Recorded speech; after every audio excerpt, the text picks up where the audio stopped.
This is Miami Beats.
This is Miami Beats.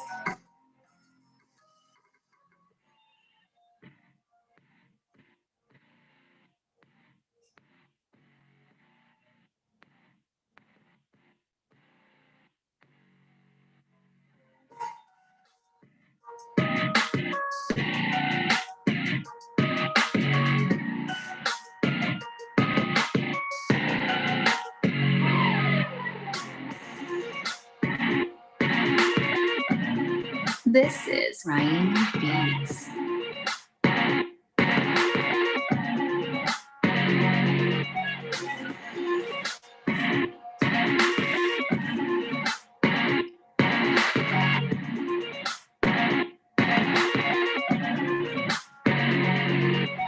This is Miami Beats.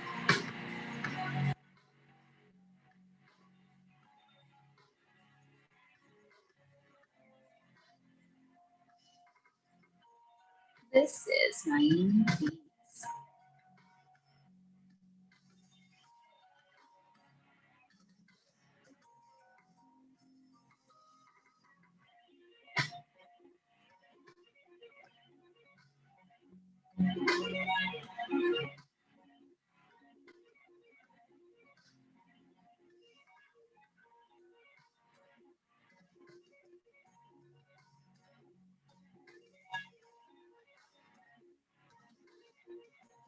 This is Miami Beats.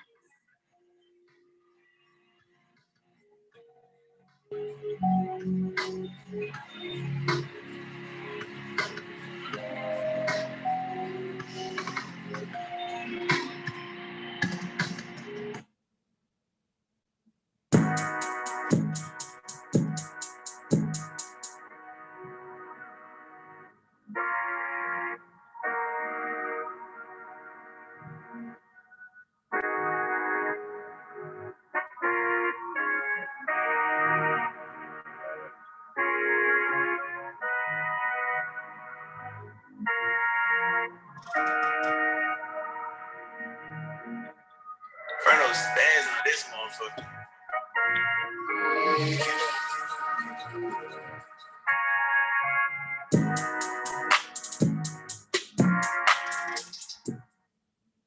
Welcome everybody. I want to welcome y'all back to my show here. Tonight we're going to go over the planned continuation bias and the eventual return to your old self. Now, these things can be avoided. I was going to do this last week, but you know, the shooting had happened and I needed to cover that. But we're going to go over this because I see a lot of people getting real comfortable because they think the manosphere is kind of like going in another direction. The manosphere is not going into another direction. It's just that the people who came to the manosphere want to take it in another direction. And they want to call themselves some type of capitalist and kind of all that kind of goofy shit. All right, man. So here's the thing. No one is going to hold you by the hand to make sure that you leave things alone that you know that you should leave alone. You're not dumb. You want to go into this stuff with new information. I get that. But you have to understand that no one has retired from this particular system to which they're actually teaching from. everything that they do is either bragging that they have the actual thing under control or is a placebo method of having you try anything. But you have to realize that. I understand that the three different type of compromises have you thinking that you have to overcome this particular obstacle in your life at some point. I'm just telling you, all this stuff is something that you don't need to return to.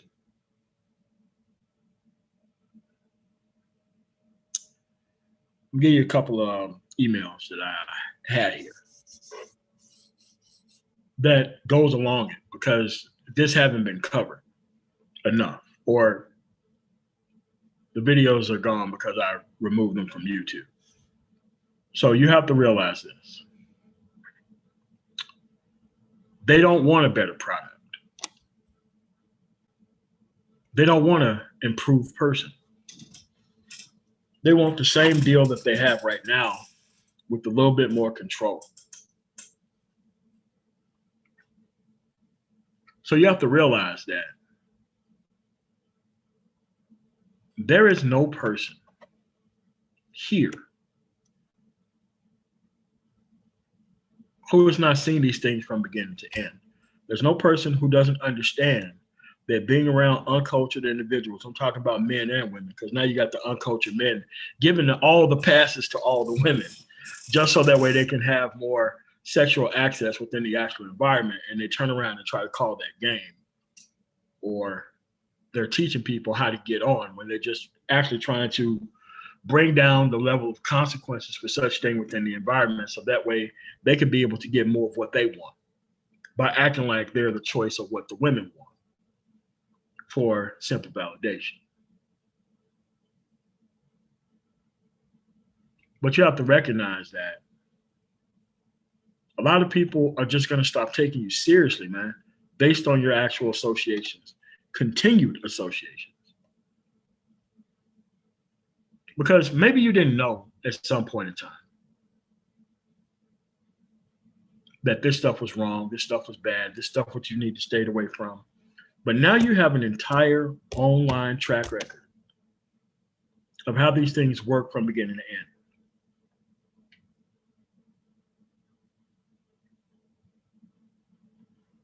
And there's truly no eventual need to act all this stuff out in a new generation. You have to realize that the young kids don't need to be told about these eventual outcomes unless they have grew up in horrific circumstances or compromises that have them thinking that this level of masculinity is what it is. Because now we're seeing that a two-parent household doesn't really solve all problems. If the actual individual acts like most of these men on YouTube, then your two-parent household didn't actually mean anything.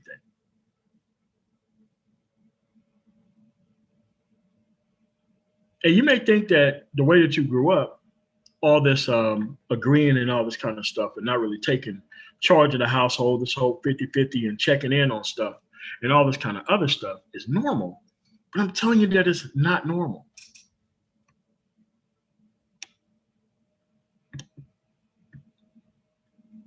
It's not normal. And most of these people don't realize that they've been socialized into actually disliking actual men. You see it on YouTube.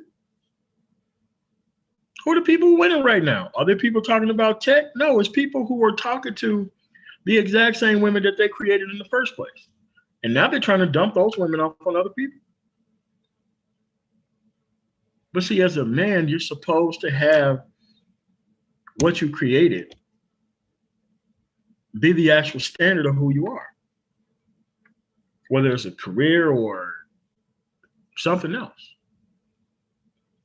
The people who you eventually give it away from was never the standard. So the non-masculine men have come along to make that the standard. The people who you can have temporary access to, that you're going to continually have to keep going after over and over again.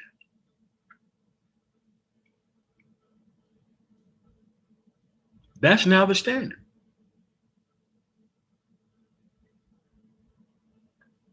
But you need to understand that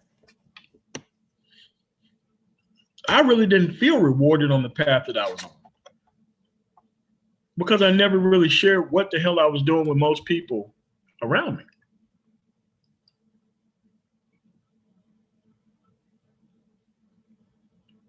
And you have to realize that returning back to your old self is one of the worst things that you can possibly do. Now you're doing it on purpose because you know better now.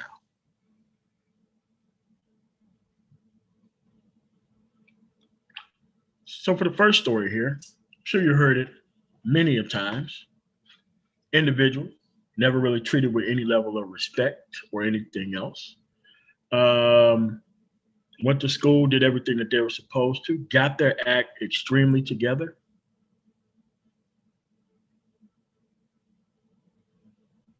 Went to college, stayed broke most of the entire time.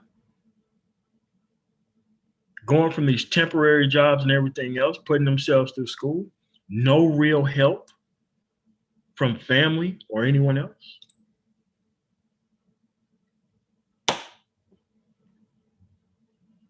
Only for this individual to graduate from actual college some 5 or 6 years later. Now all the burdens of everybody in the family is falling on this guy. And I had to tell this individual a while ago that once you're in a better place, you need to move. It may sound counterintuitive, but if you actually have changed, move to another place. If you find yourself getting back into all of those old things when you go to the new place, then the new place isn't the problem, it's you.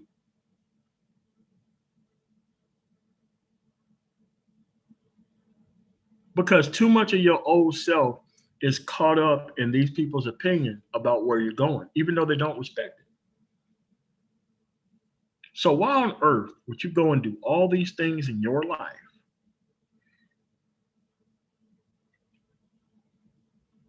just to return back to the source of your pain in the first place? Was trying to attempt to have the wrong people's right type of validation.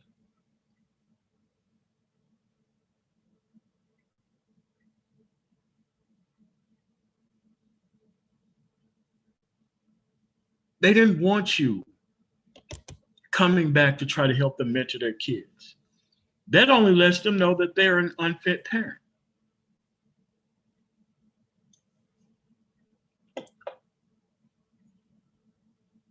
They don't want you coming down there handing out food. That tells them that they're an unfit provider.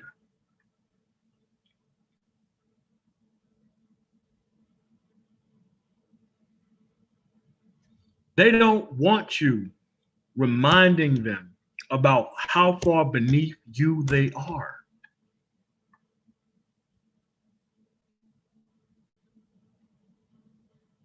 Believe it or not, they don't want that out of you. They don't want you driving up with designer suits and a fresh car that they can never get. They don't want to see that out of you.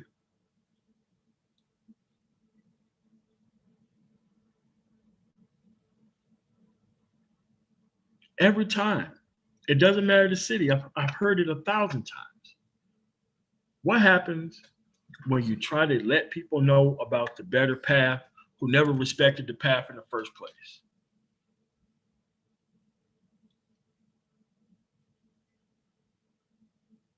You want to know what happens? They are angry as hell at you for even trying to let them know about how good you're doing.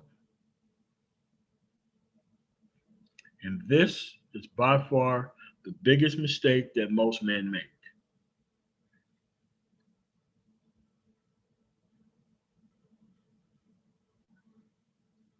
You share the information, you share the path. You don't share the results of your hard work with these type of people.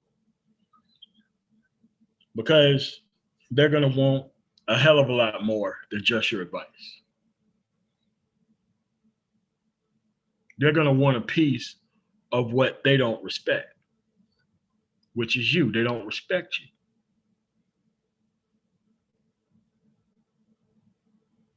So why would you take your best self and give it to personnel who don't have the track record of respecting the outcome of what you're trying to give them? They know exactly what they're doing. They know exactly what they created.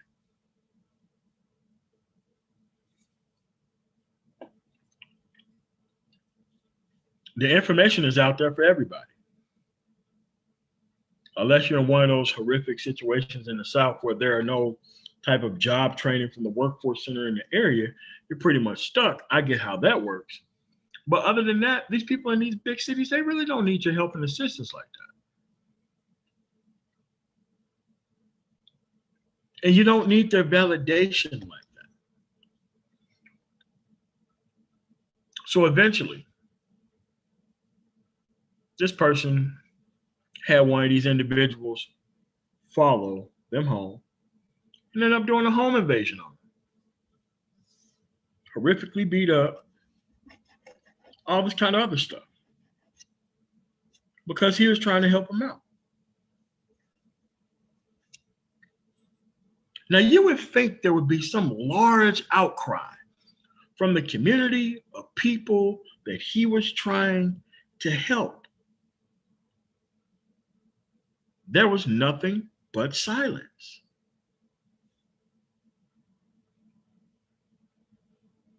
Because they didn't respect the help that you was giving. They respected the outcome of what you were doing, but they still wanted to control what they built. That is something that's very key. You, sir, are at the top of your game where you're at because of the work you put in. Those people over there are at the top of their game based on the work that they put in under the same circumstances.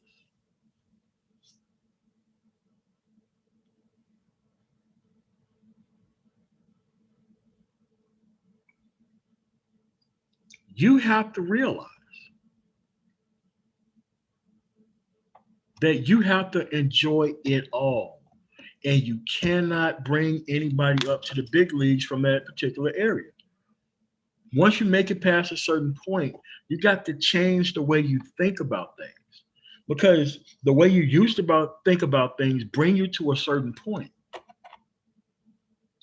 But once you get to that certain point, your association is going to have to change. The way you think about things are going to have to change. Definitely the people that you hang around and the information that you ingest is also going to have to change. Because that's how you keep going up. You have to realize that what you're trying to create is a better version of where they are. They don't want that. They don't. They don't want it. Because they never worked for it. Wanting this stuff is a path in the decision-making process that you make every single day.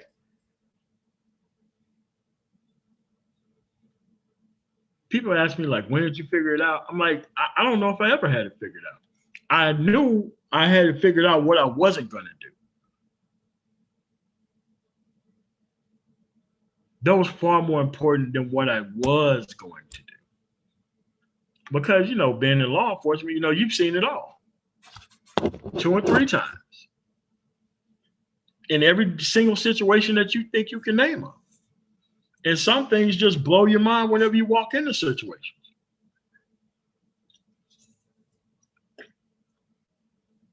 So I had a master class on what not to do. It's just that I just didn't have the critical thinking skills to figure out what I did want to do.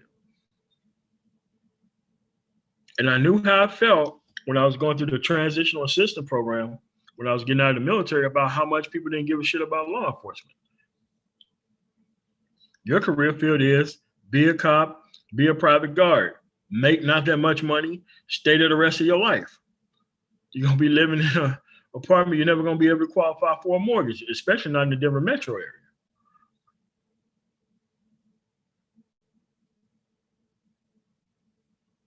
And that's when I had to change the plan. I had to change the plan, and I had to have a real hard conversation with myself about where I actually was. There was some hurtful stuff, man. Seeing the people didn't, they wanted to talk to all the IT people. That's how I got into IT in the first place. And I did all the things that I was supposed to do to move up the ranks in that, which was probably a bad idea, staying with one company, but you learn from it. But I didn't want to return back to my old self. Even though I was part owner in things I really didn't agree with. What's going on, John Antag?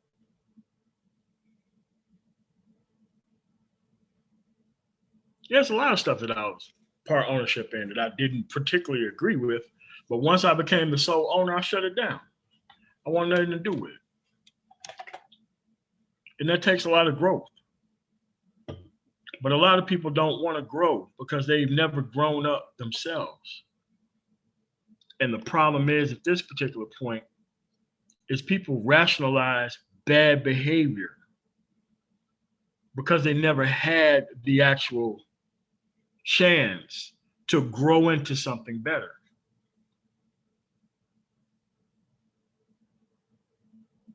And some of these people are in some horrific ass circumstances, man. Circumstances I don't even want to think about. I get why some of these people are economically compromised. I get why some of these people are emotionally compromised.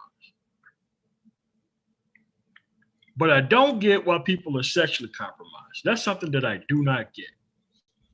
Why would you feed yourself deliberately into a system that you know nobody has retired from?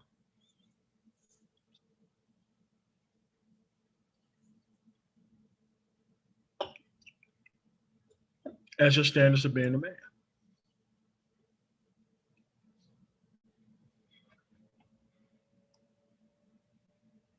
I mean, are you really trying to run a not-for-profit organization with your entire life trying to feed these people?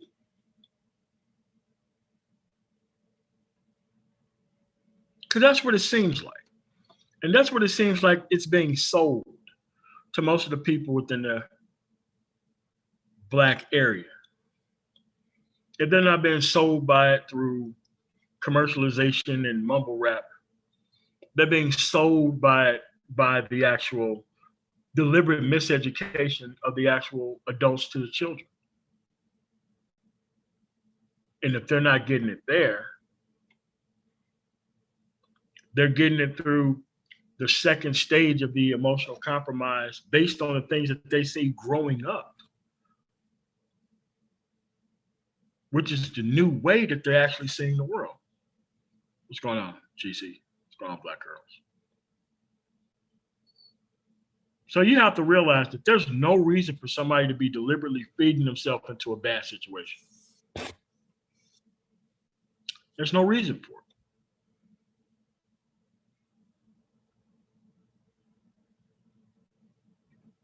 Most of the stuff that I have now, I had to fight to not lose it.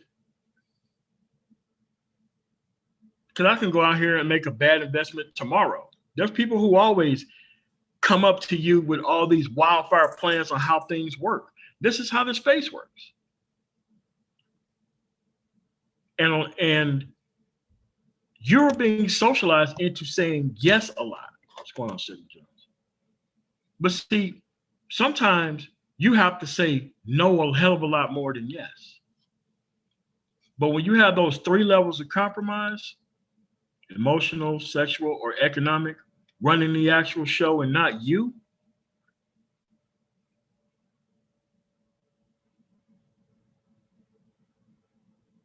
this is going to be able to bring you back to your old self and the planned continuation bias. The planned continuation bias is normally an aviator term, where you see a person who's dead set on trying to land a plane under the most horrific conditions rather than just simply going around to the other end of the runway and they end up killing everybody on board the aircraft. And whenever it happens in the Air Force, they make sure everybody sees how dangerous and crazy that some of these decisions are. And you get to see the horrific details play out in front of your face, because they want to make sure that you understand the consequences of bad actions.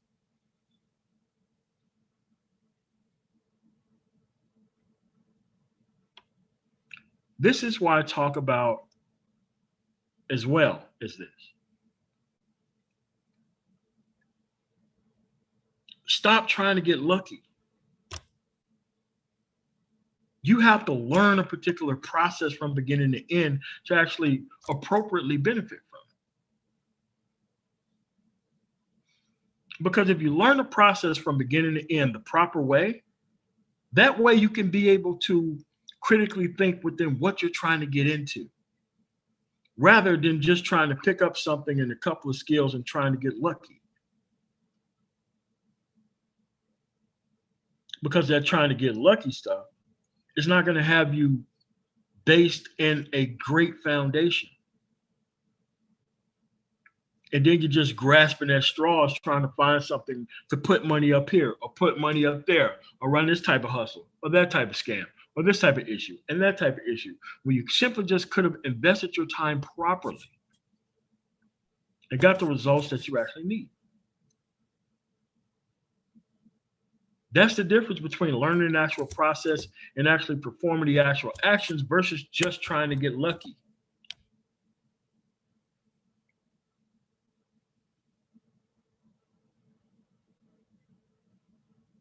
I understand people got to eat and all that, but they don't have to eat off doing stuff that's crazy, that causes other people damage and harm within the actual environment itself.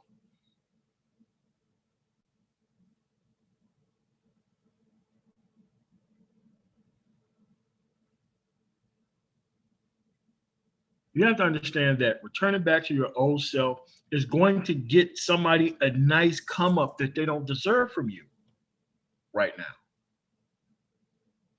Yeah, a lot of people are rediscovering situational femininity right now.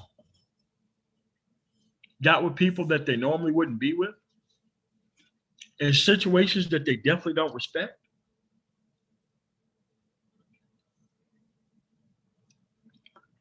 Only for when things improve, they're going to be going back to their old selves too. This is why it's your responsibility as a man to have a definite moral compass that cannot be corrupted. You got to have some level of principle when you operate out here.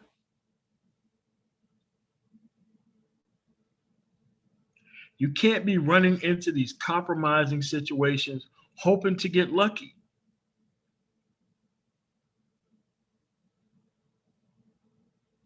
No one has retired from this, okay?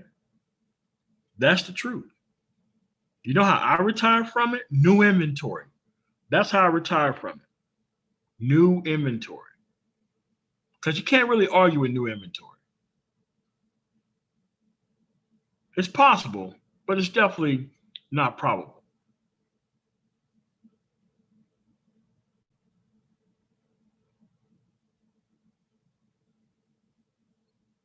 You have to realize within 5 or 6 years, it's going to be damn near impossible for people to be able to produce. Most of this automation is coming online, and they're not going to need a lot of these people for a lot of these jobs. They're just not going to need them.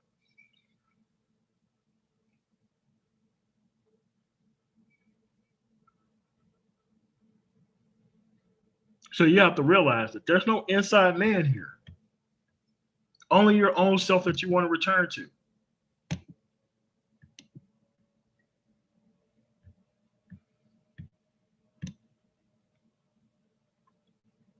These people respect isn't worth you spending time on. You have to ask yourself one question. Are you the standard?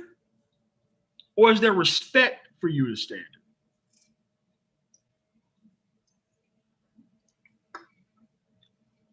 Is it worthwhile having these people respect? Is it worthwhile to your bottom line? Is it worthwhile to your overall well-being? Is it really that worthwhile? Well, I can tell you this, the answer is probably no.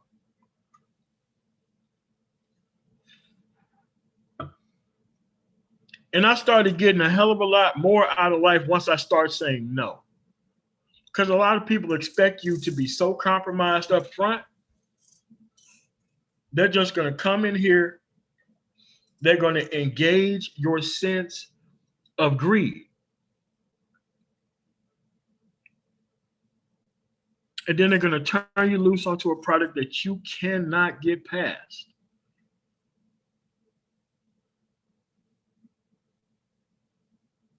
You think they're doing this and they don't understand the actual path and the track record of what they're actually trying to get you into? They already know that there's no end to this road, sir. There is no emeritus to this situation or emeritus. Those are retired professors who come back and teach from then and begin, from whatever discipline that they're a part of.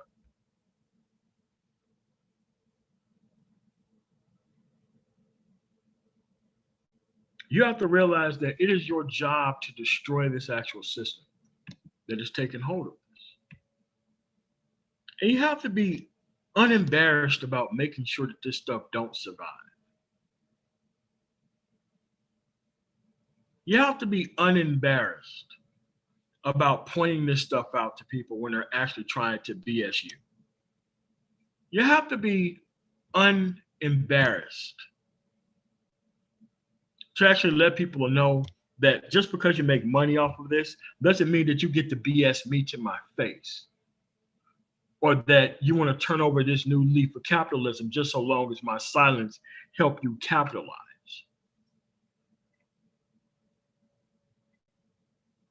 Your principled actions shouldn't require unprincipled silence on my part. But that's exactly what we have going on here. They want your old self to run the show, because your old self is going to keep them in charge of you. Because they're trolling for your old self. They're trolling for the broken kids. They're dangling the eventual outcome that these women don't qualify for in front of them deliberately. That's what's happening here.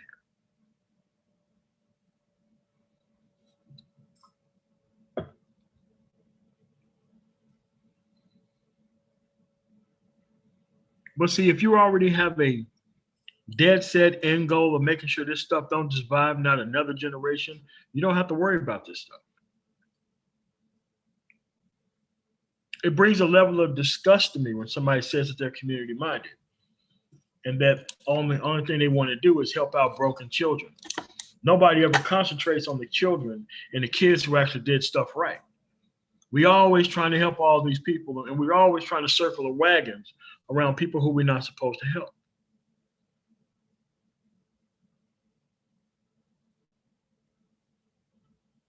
Just so that way Black men online can act like Corey Holcomb, Patrice O'Neal, Tracy Morgan, Cat Williams, and any other person who don't deserve to be a part of this damn culture going forward, because they have no track record. But this is where we are.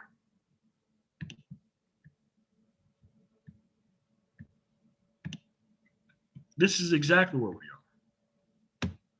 And this Generation X boomer silence is what's actually keeping this stuff going. The actual activity of not trying to properly educate individuals into not trying to receive their mother's love under this type of system is something that we need to teach people. And it's really dangerous.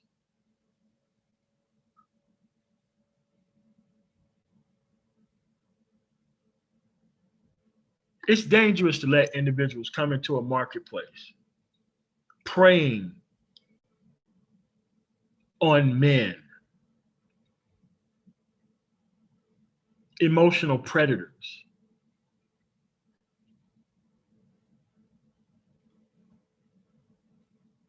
everybody coming online trying to act like they're the coolest part of the Black community, where they're being accepted by every piece of garbage that's around here. And it's just not centered around Black people either. It's the same thing everywhere.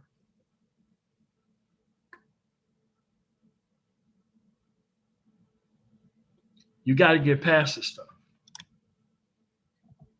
You have to get past it.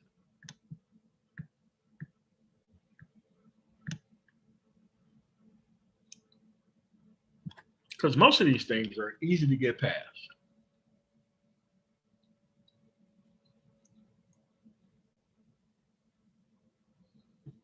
It's just that sometimes the best example is the fact that you've never went through this stuff. That's the best example. The best example isn't trying to retrofit your new life with these old problems and go through it on that account. That doesn't work that well.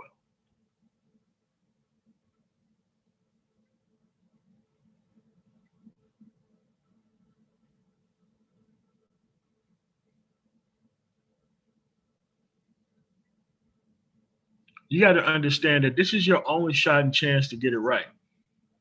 Those people who don't deserve shots and chances, they get plenty of them, by the way, by plenty different people for plenty different reasons, because they're out actively looking for it. When you're out actively looking for opportunities that you don't actually deserve, you actually get a hell of a lot of them. If you're actually trying to protect yourself from an environment that you don't want to go down in flames in, you actually don't get that many opportunities to screw things up. That's the way life works.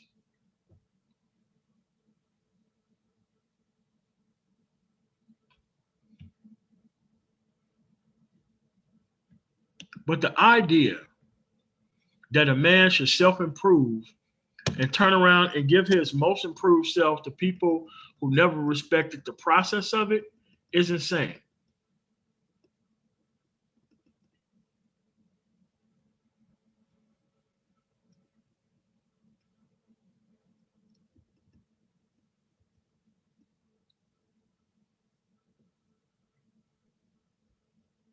And then there's a lot of economically and emotionally compromised married people who's out here perpetuating the fraud on everyone as well.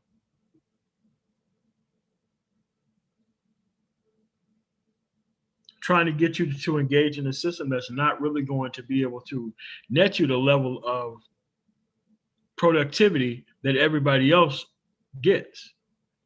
Yeah, they may be presenting something online, but there's a very different thing going on in that household outside of the actual YouTube conversation where everything's so perfect. What's going on, Wacky World?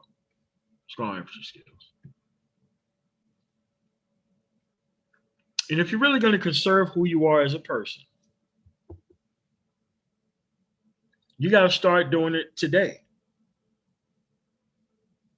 But you can't go put yourself in a better light, in a better situation,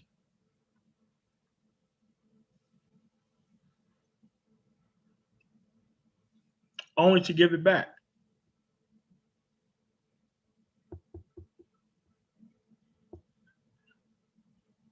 A lot of people say a lot of things. Oh, you don't like these people. Oh, you hate them. Yeah, I do, because I know what they're responsible for doing. And I know how much of the resource count that they take up other than people who've actually done it right.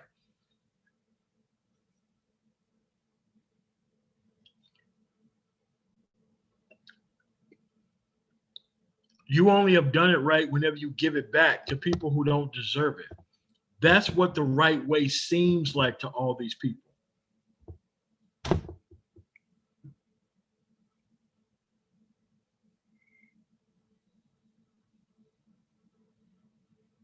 They're trying to let you know that your old self is a person that's worth living with no proof that it's even worked out for them.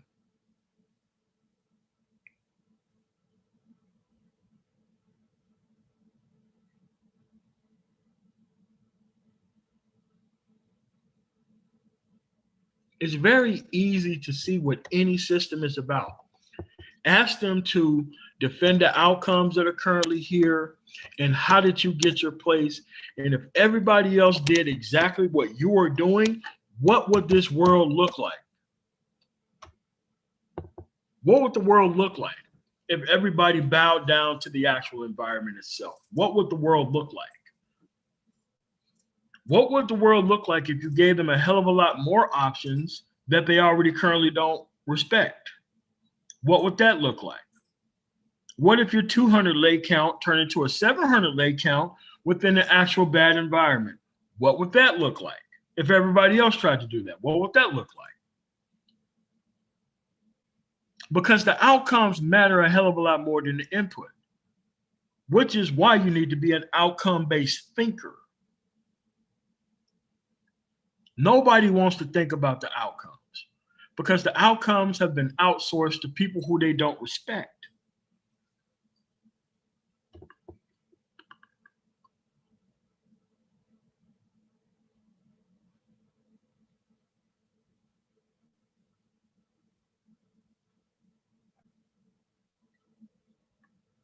Yeah. That's a new fraud and con in the manosphere right now. It's claiming that you got 900 lake counts and stupid stuff like that.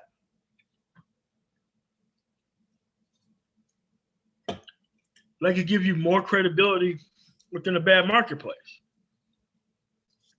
If you keep making bad trades in a bad system, you're not an excellent human being for doing that.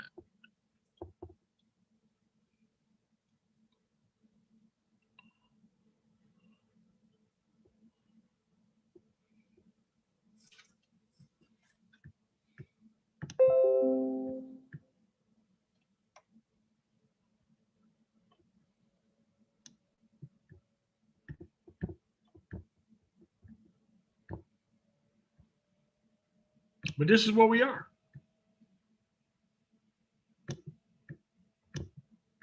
This is what we are. And it's the people between 25 and 50 who's the real problem right now. Not really anybody beneath those type of ages. It's the men between 25 and 50 that are the real problem right now.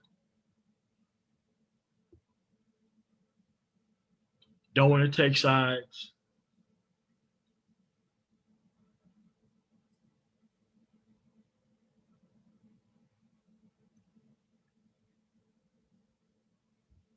Don't want to have a track record.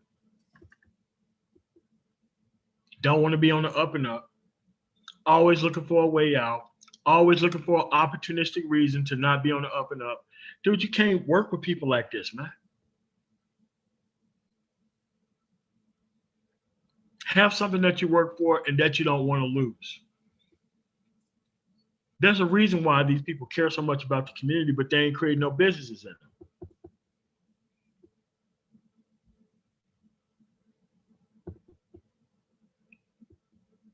Because their job is the actual promise, the eventual outcome to other people.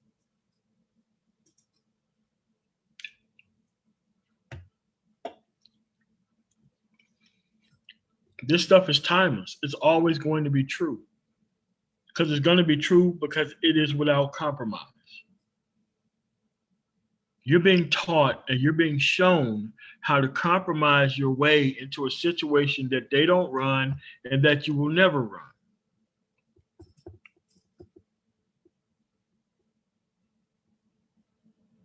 Compromise, especially a constant state of it, is its own hell by itself. You see, nobody teaches you these things. They teach you that go along with the flow and not taking a side and encompassing every opinion within the environment is something that's going to make you a better person. It don't make you a better person. It makes you a far worse off individual because every situation that you walk into seems like an opportunity to get ahead, to get across, to not treat somebody right, to try to make excuses for things you shouldn't be making excuses of, for other people to do things that they shouldn't be doing, for you to actually be laying down covering fire for other people who shouldn't be doing those things. just because you would like their place someday. So that way you provide them a little bit of help when they don't need it. So that way you can get their actual favor later on. This stuff doesn't work.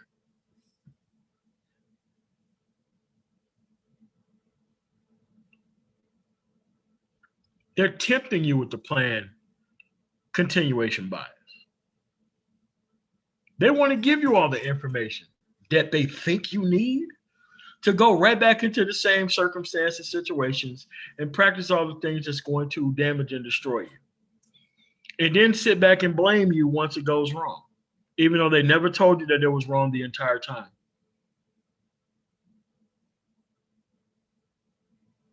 That's what we are.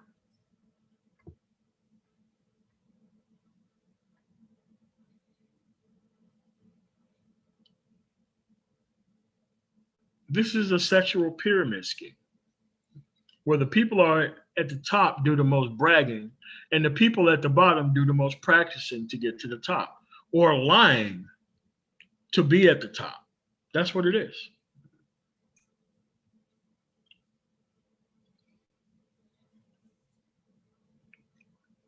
And you cannot be held to the level of acting like you have the level of success so that way you're on one side or the other.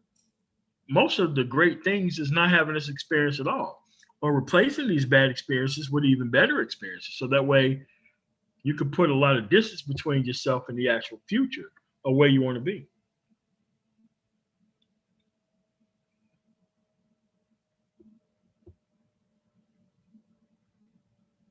Actually, that's not me. Game Changer came up with that.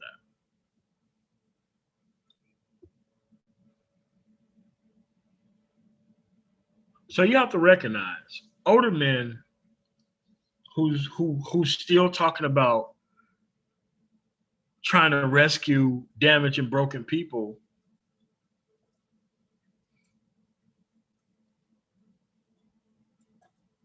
Or Bernie Madoff, who just died a couple years ago. This guy bought no stock, but he was posting record profits. That is a very good documentary that y'all need to watch. They told the government, I don't know how many times about this dude, and they still didn't believe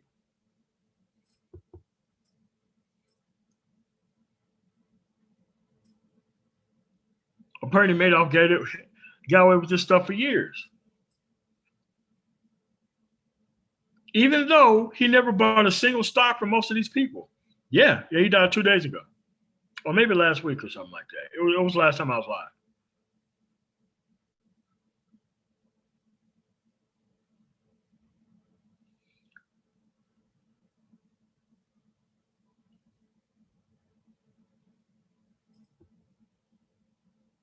Well, Nick Org, I don't think that's the case.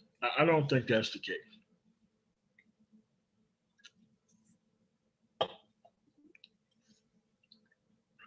Yeah, 3 days ago. Yeah, I guess when I was on 3 days ago. Yeah. I don't think that's the case, Nick Org. I don't think that's the case. I think the people made a choice that comfort was easier than progress, and that's the direction that they went in. And this space had a lot of people add themselves to it, and a lot of people want to make it look like that the life and the choices that they make were somehow better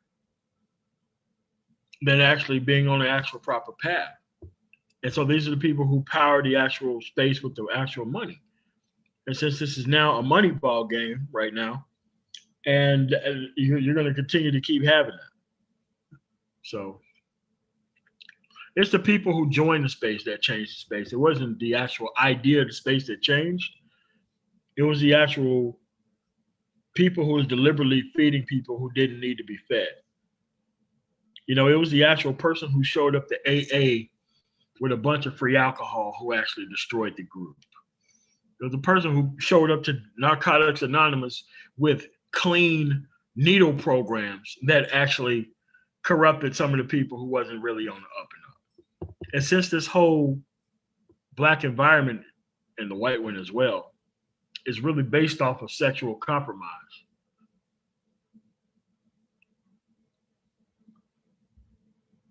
That's what that is. And you have to realize that you're going to have to leave a lot of people behind as you make it to the top. That's why there's nothing up there at the top but you, because you'd have left so many people behind, so many situations behind, so many circumstances behind, that by the time you get there, there's not going to be anybody else up there. Now you're going to have to protect your spot once you do get there.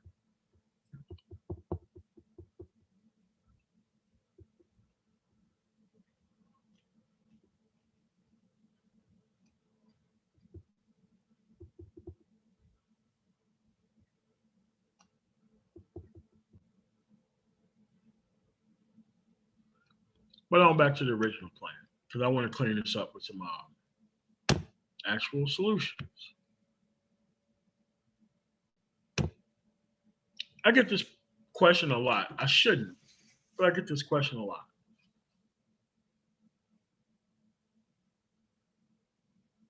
How do I get more principled and don't need their help? Easy. Stop today. Stop trying to define your manhood with their actual success or their actual respect, and all this stuff falls apart. It's very easy for this stuff to fall apart. It's just a lapse in logic and reason that makes this stuff happen in the first place.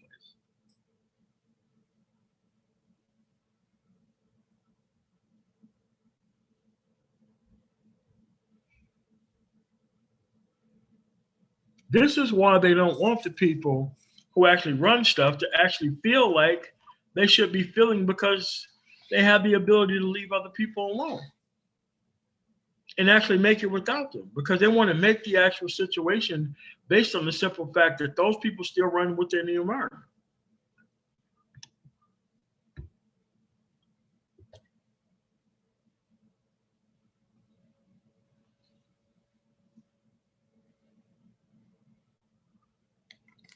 They're only trying to fill you with a level of insecurity so that way you can chase their actual level of masculinity, seeking my creator. That's all that's about. As you can see, none of those people hit the link. They never come up here. They never talk about, oh, I want to argue down. Really, I got outcomes based on leaving this stuff alone and never dealing with it. You really can't argue with that.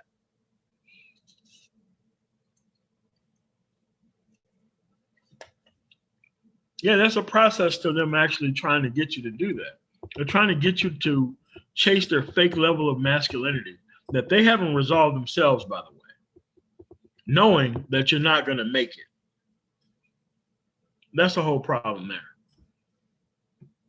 And since most of these older Black individuals within the space are not to be trusted, especially if they're talking about Black women changing and all that kind of stuff, when the Black women are not at the table, they're just at the table.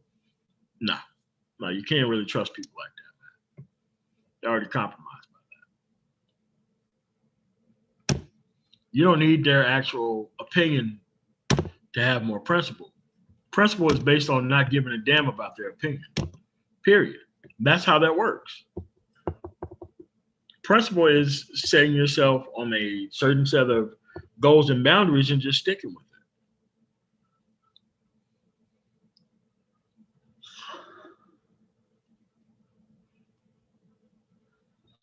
Which is pretty easy. Acting it out is pretty hard, especially when you try to jam pack in other people's level of respect in the middle of that.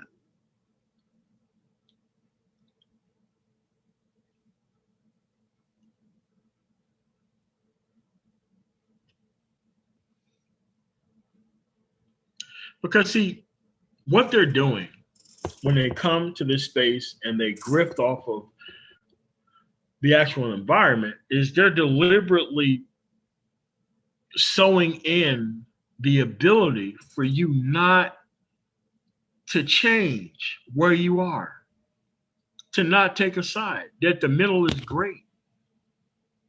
Knowing full well that if you don't take a side in life, you're going to do serious damage to your life.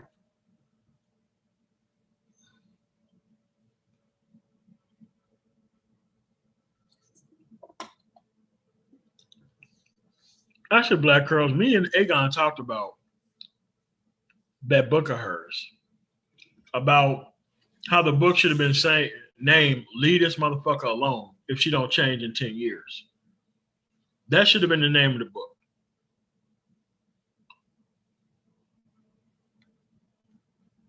We would have been better off for it.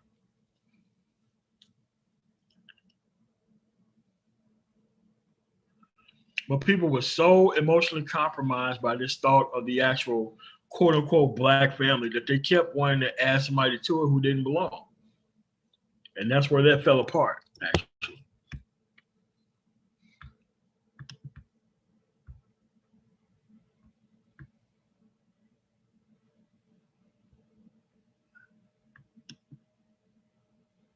The only way you can play the game of options is that way you can have better options for yourself. That's going to take a hell of a lot of work on yourself. So that way you don't keep trying to fit your best self in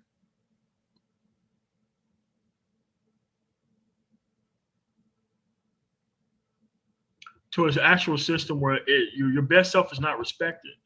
Your best self is not culturally respected. The people who are teaching all your stuff, they're teaching you to lower yourself into the lion's cage as the actual ability for you to make it past those options. Them.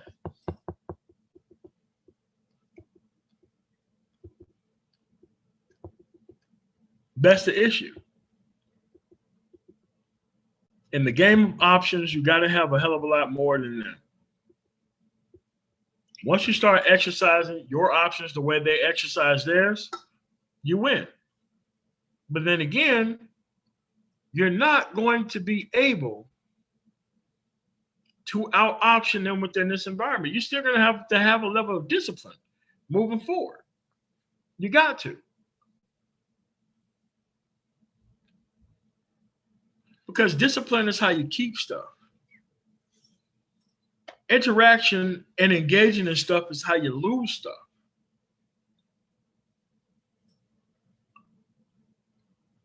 I don't know what goes on over there. I would never listen to the show because I don't care about the clientele. That's a decision that I made.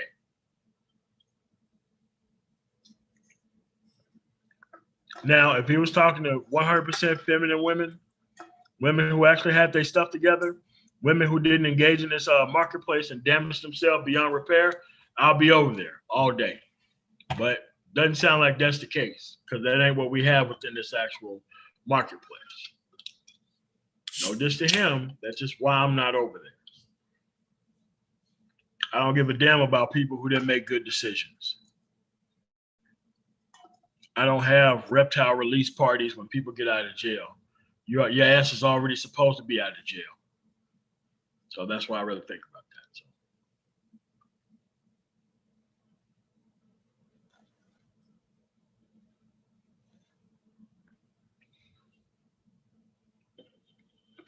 So let's go to another solution here.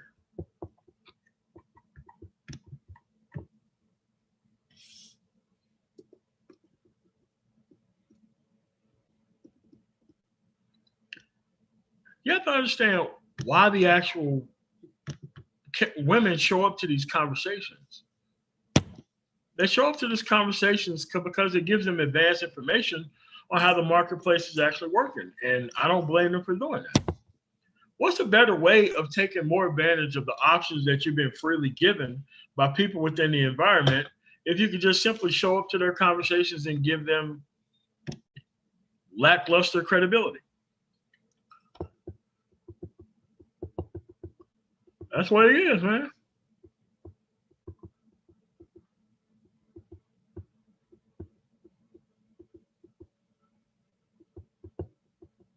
Yeah. Yeah, it's kind of like, when they release an actual domesticated animal into the wild, how that thing runs out the actual cage and just looks around. That's what it's like, letting these people back in society. That's exactly what it's like.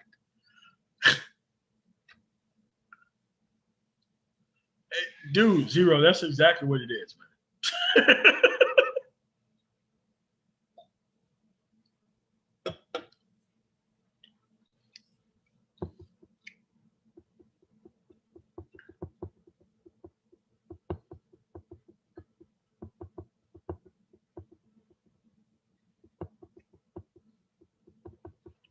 Yeah.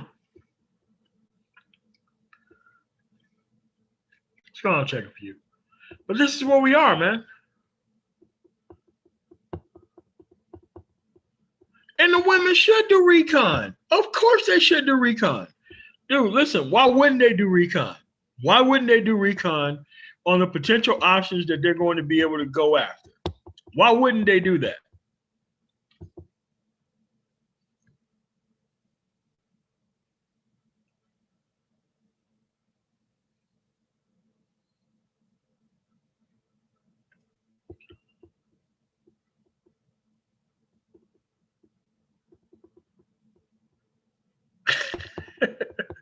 But this is what we are, man. And it's like, bro, listen. Every man can be individually productive and actually leave this stuff alone and have a good outcome. If you give productive men actually act right women, this whole thing is solved in another generation. But if you give non-feminine women act right dudes, that stuff is going to stay the same forever.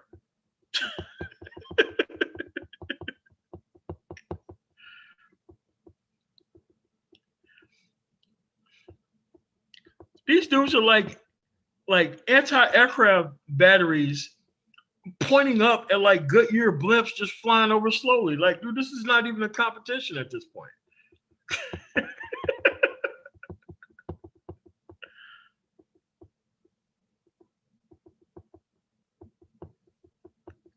Yeah, but I don't want to make this whole thing about him. But you have to realize that this stuff is not needed. You can get past this stuff in a generation. All thing you got to do is just not give it back to him. Extremely simple. Extremely easy.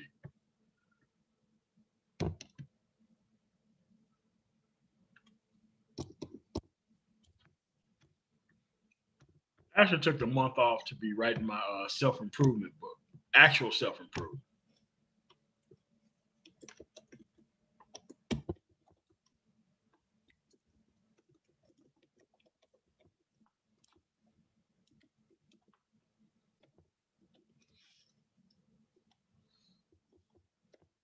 I'm going to drop the name of the book in the actual chat here.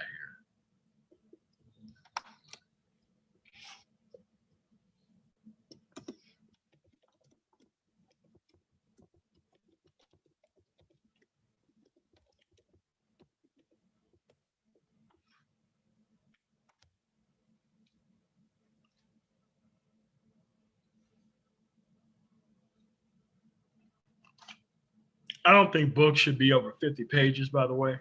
I know everybody wrote their book how they wrote their book, but I just want targeted information that people can actually present. And I should be done with that book by June. I want to be done with it by June.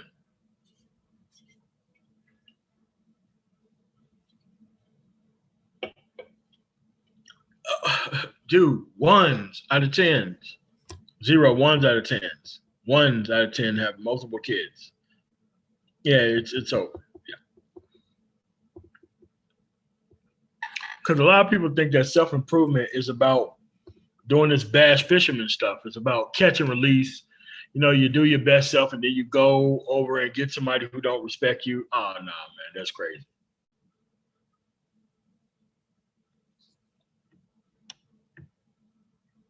Yeah, everybody's winning. There's not a single woman within this environment who can't go get herself a hard dig tonight. Not one.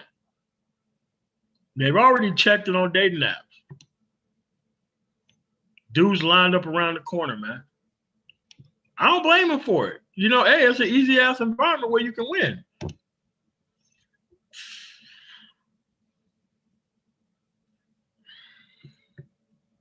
But that's where we at. I think I talked enough. Drop the link in here. And then we're going to anybody come up, get up out of here. We'll go back to playing No Man's Sky. I actually like that game. Looks pretty good too, man, for the new Xbox, man, on this new. I didn't think it could look better than it already looked on like a normal Xbox and the actual TV that I have, but actually with the new system, I guess it looks even better. So.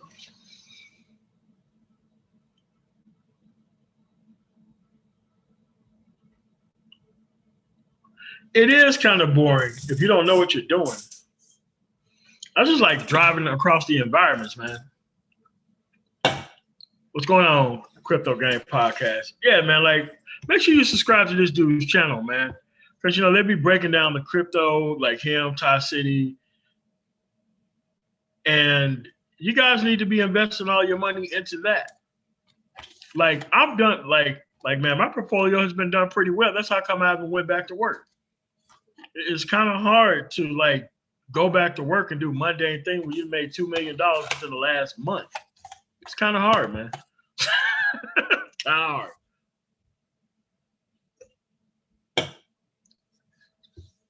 It is a beautiful game, man. That's why I play it, man. It's a beautiful game. You can just sit out.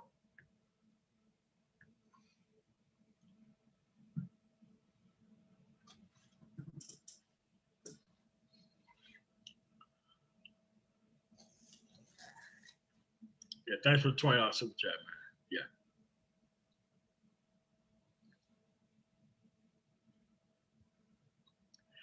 Yeah, but you got to realize, man, that your productivity is the future. You're on the bottom edge of stuff that's happening right now. All you have to do is pay attention to the stream and invest in all the stuff that they say invest in.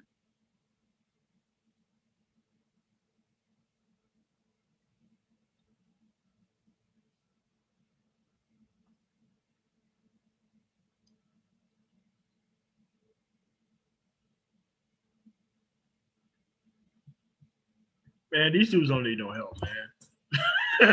They don't need no help, man. Most of these dudes, like most of my like videos that got all the views, man, I can't even put up no more, man. I feel embarrassed talking about that kind of stuff. I feel embarrassed talking about it today. Especially like year one MOT, dude. Dude, there ain't no way I can put this stuff back up, man.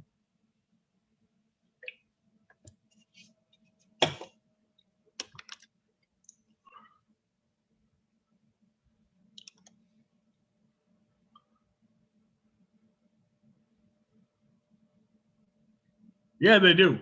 They do. They do both.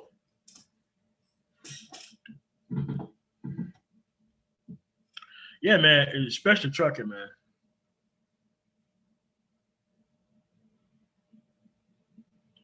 Yeah, like, you know, like that's when I started getting all my videos flagged up. When I started used to going all hard on reptiles, man. That's how come I had to take all my videos down.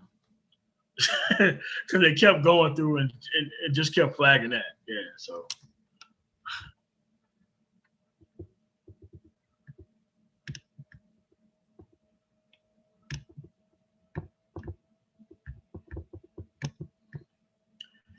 Yeah, it's the actual thing, man. You can end this stuff yourself, but you're being like socialized into like dropping your best self back into this vat of like boiling acid like the Joker came out of, man. And you really don't need to be doing that. Because actually the people who are actually trying to socialize you into doing this, they are actually out of options, not you. Hey, Jeezy. Yeah, but this is where we at, man. This is where we at, dude. Dude, you can dodge all this stuff, man. Damn, you can dodge all this stuff. It's so easy to dodge now. The actual people who are actually marketing this stuff are the best representations of people who you don't need to be in the future.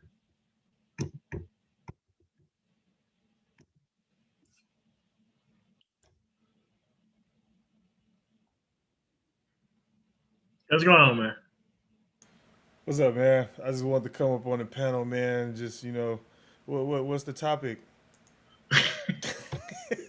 I'm fucking with you. It's called. I just gotta. I had somebody do that one time, man. I had somebody do that one time, man. Yeah, I was just making fun of it. Yeah. I just bought a new car. Yeah. Oh, That's the I'm like, dude. what the fuck does that have to do with the conversation, man? Okay. Oh, okay. I'm like, man, how did that shit fit? Like, what's wrong with it? No, I just can't I just can't say what's up. Well, my brother them on the way here and shit. I had like the longest stream in the world last night. Oh shit! So how long you stay on, man? You don't want to know. I mean, Shit. because when I went to sleep, I think like Aegon was getting uh about the travel shit. Maybe that was this morning or something. Maybe it was last night because I remember waking up a couple times during the night, and I think his stream was playing, or maybe it was the replay. You didn't go all night, did you, man? Yeah, I did. Oh man, that's what it was, man. These fucking Dude. nightmares about like real regular shit. I'm like, man, fuck having YouTube on in the background, No, cause man. I ended the broadcast, but then we just started hanging out in the back chat. Then the shit got interesting again. And then we just kind of like stayed up all night. Oh man. Yeah, we just kind of stayed. Then I was thinking about yesterday when you came up, and I was like, I gave it some more thought this like today and shit. When Yeah, I was because I want you working. to know, man, that shit is not biological, man. That shit No, is on purpose it like a it motherfucker. is, but it doesn't matter. That's like okay. So I got to thinking. It doesn't matter if it is. It doesn't matter. Like that's like irrelevant to the whole point. Because I thought about what we was talking about. I mean, like a couple months ago, and like I typed in the chat, he was like, when threes start winning, it's over. Like the biology part doesn't Yeah. matter. Yeah, Like that. it don't matter. Yeah, it don't matter. Like because once that starts happening, that means that's a failure of your society is gone at that point. Like you Yeah, don't have it. I mean, like hypergamy is supposed to be like some 6.5 to 10 shit. It ain't supposed to be some 6 to like 1 shit. Right. That's why nuns exist. Exactly. It's Exactly. so like, Yeah, what the and fuck? that's why typically for those you had that's why like nunneries or some equivalent of whatever religion you have exists. Like Yeah, nuns exist in Christianity. I forgot what the Muslim equivalent was. And in most societies, even societies outside of religion, where you would have like just kind of like in Singapore, there's chicks that work, but nobody fucks with them. no, and, You know, and because it's like the because they forgotten work. women of like China, Yeah. who are some of them look pretty fucking good, but dude, they was in the age range where you just can't fuck with them at all, unless you look dumb as fuck. Oh, okay. Now I remember Japan. Okay, before Japan got um, Crazy. feminized after the war, when chicks would work and were set on working, them bitches was just xed out of procreation. Oh, sure. They had to leave the country. That's why a long time ago, Japanese chicks, if they wanted a husband and they had actually wanted to work, they had to leave Japan. Like they said, them niggas was so strict with their rules. They was like, bitch, if you want to work and you like, if you want to work, okay, cool. But ain't nobody gonna fuck with you. The only way you gonna get somebody, you gonna have to go somewhere else and fuck their shit up. You know what? That's like it's horrific that I'm gonna say this, but people gonna know what I'm talking about. It's like the women who intentionally go work for Lockheed Martin. You go work your ass off, you're gonna make a ton of money, and you're gonna be fucking with hood dudes. That's your fucking future. Period. Unless you're an overbearing motherfucking husband, she respects the fucking like the Republican Party, and you're a feminine woman. That's it. There's no other way that shit's gonna fucking work because they're gonna work the fuck out of you, and you're gonna make a ton of money. And it's like corporate women are like the same way. Like especially the women who are like way hot, like senior managers and like district managers and all that kind of shit. Once they make it that way or that far, unless they're like super hot, that's how they fucking act. Same way. Right. Yeah. Yeah, and that's how it's supposed to be. It's just funny to me how that works. Like, we the only country where this paradigm of Oh no! It doesn't matter how much you fuck up. It's okay. Yeah. It's okay. And, We're the only and you country have like people that. have like literal platforms making it look like they're just going out and talking to these fucking people. Like the shit's cool. And it's like, look, back in the day in Mississippi, before they closed down all the mental institutions, they used to have like cities ran by mentally ill people. Whole cities that was ran by nothing but mentally ill people.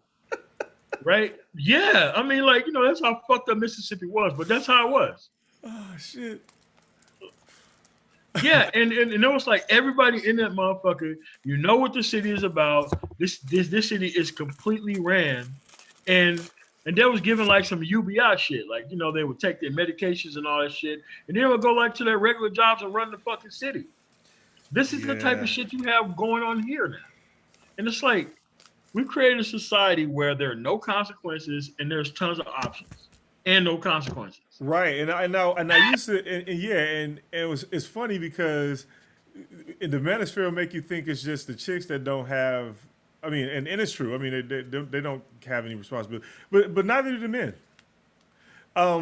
Case in point, right? I was thinking about this today too. So we had a conversation with Marco, me, Aegon, Jessica, a bunch of us just talking about shit.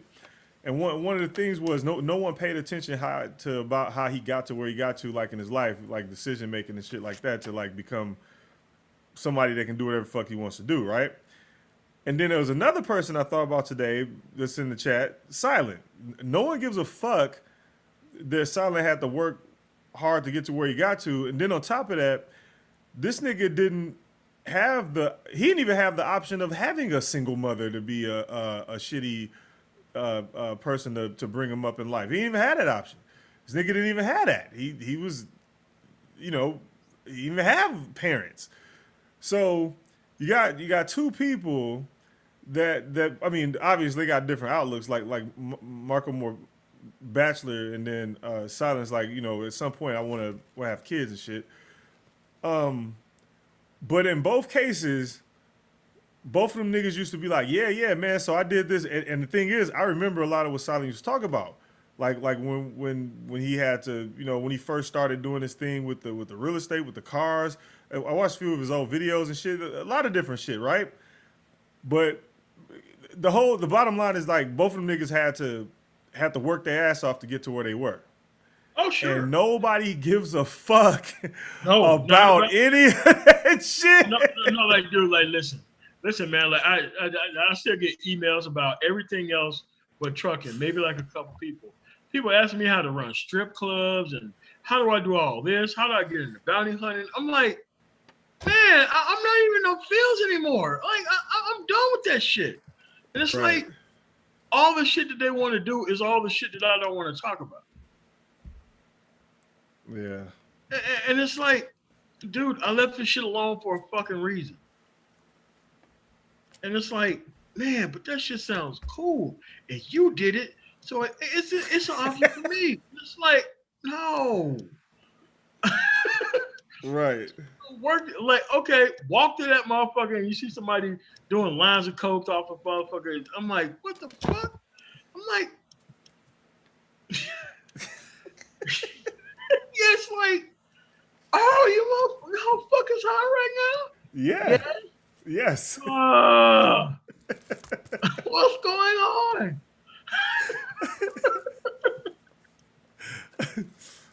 Like, is this all you want to do? Well. And it's like, all right. So people don't know that most people who strip anyway are just mentally ill, and there ain't nothing else they can do in the world but take their clothes off in front of strangers, which is crazy by itself. Like, you have to take these motherfuckers to get something to eat. You have to drop these motherfuckers off. Like, no. See, you have to sit here, and when it's your time, we're going to come get you, and we're going to put you on the stage. It's like, they don't understand that these people can't do literally nothing else on the planet but take their clothes off in front of strangers. That's it. Can't do anything else. Because you put them out in public, people start geeking the fuck out, and they can't survive. Because they're so used to getting what the fuck they want, they get themselves in crazy, dumbass situations. Right. Right.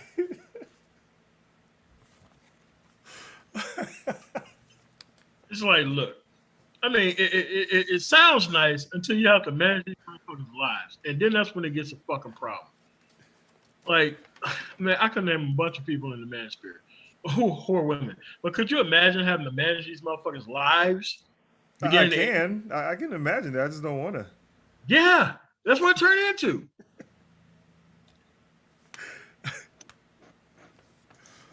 Yo, what's good, man? What's wrong, man? What's wrong, side? I just want to say, Zero, man, you made me blush, nigga. Oh no, that wasn't meant for that. Nah, I don't. No, I was just thinking about that shit because we was talking to Marco yesterday and shit, and then I was thinking about it because that shit like it was the same thing. It was the same situation. Y'all got different outlooks on life and shit, but it's the same situation. Yeah, I think me and Marco about on the same page. I think Grande, right? I'm saying Marco's more like on bachelorhood shit. He doesn't even want kids. That's more of like a rare thing. 95% of the people in the world actually want. That's more of a biological thing. You know, men are actually programmed to impregnate. That's just what it is.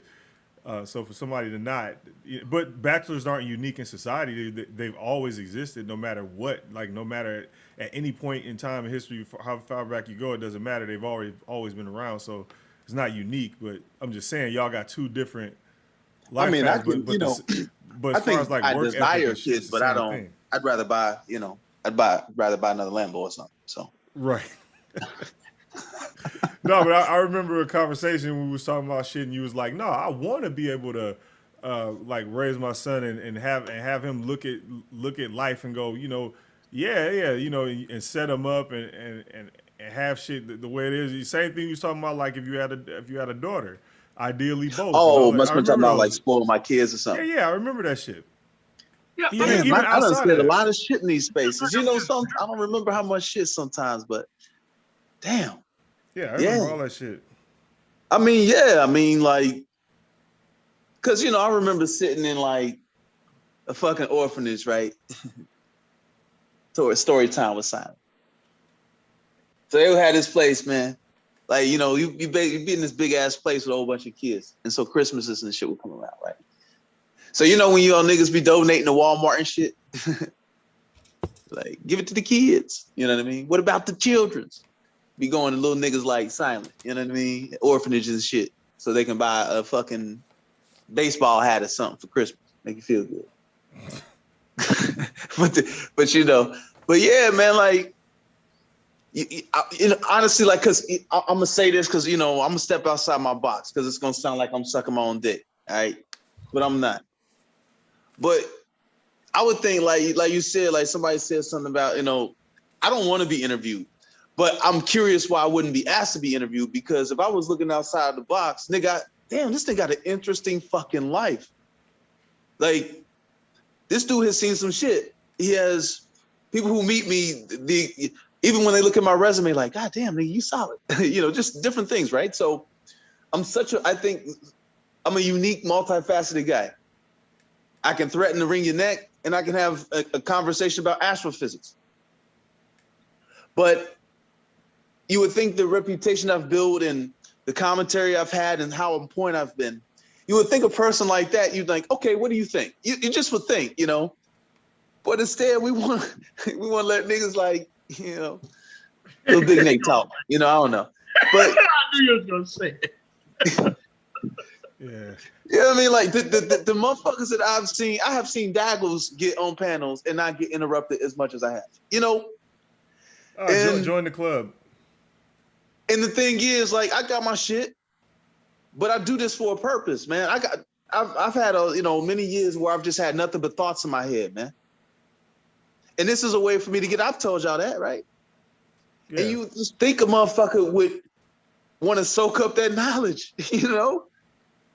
We have all this talk about high value, and I can buy and sell most of these things. But you don't want to give me more than 15 seconds to talk. I don't give a fuck. It's just insane to me. But then I hear all this talk about how niggas want to do this and this and this and this.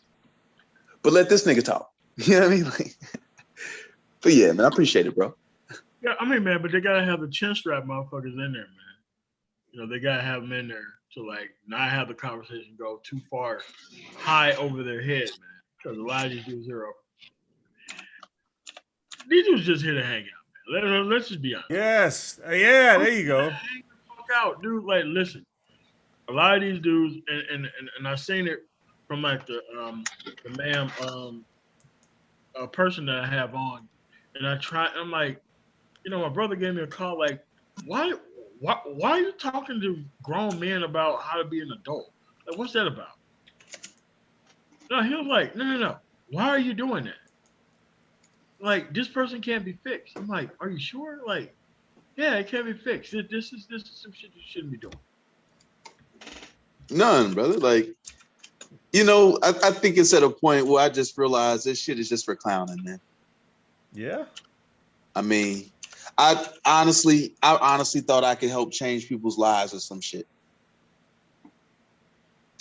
No, man, so we gotta have like a whole panel, like you, Lawrence Guy, and like motherfucking the Grinch need to be on the panel talking about, you know, y'all situations and shit, and the shit y'all had to overcome, and y'all still some sexual ass motherfuckers. I'm about to drop some shit. I got a couple young ladies on deck, and I'm about to drop. Okay, you finna bring bitches. Oh well, yeah. That mess is gonna get completely fucking skipped. So you might as well don't have a message then if that's the Nah, case. we just gonna be. It's just gonna be a round table with two of the baddest. You know, it's just gonna So if you bring in bitches, don't worry about a message. Ain't nobody gonna care. Nobody gonna care. Just call it the baddest bitches panel. Yeah, I mean, like girl talk in the manosphere. Yeah. They're gonna be up there like, yeah, so in order like to do life the right way, niggas be like, look at the bitches. Look at the bitches. or what did my twins say? Look at the beaches.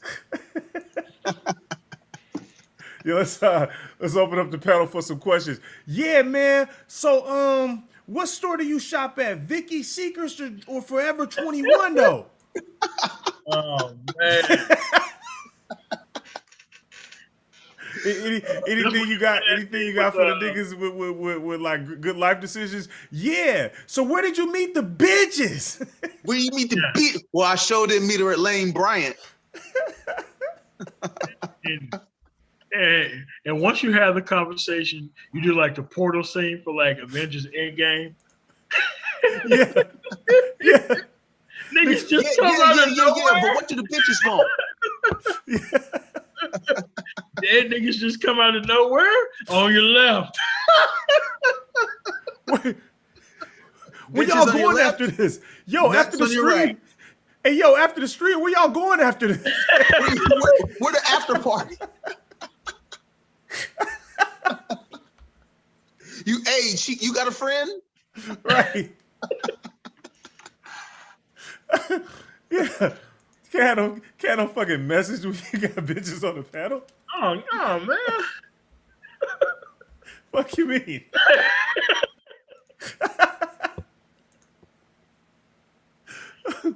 This shit don't even make sense. Like I'm pretty sure that y'all had somebody do this shit in actually your city, but there's these white dudes who used to get back at a chick. They would post her entire address on like fucking Craigslist, and she would have like a race car motherfucker circling the fucking block and didn't know what the fuck was going on because she was. They done graduated from writing a bitch's name and number on the bathroom stall. That's how that shit would be, man. Man, I responded to it on calls, man. I'm like, are all these dudes really think they're about to fuck this chick? Right. For all these niggas that think you about to fuck this avatar. Right. That shit is funny as fuck to me, man.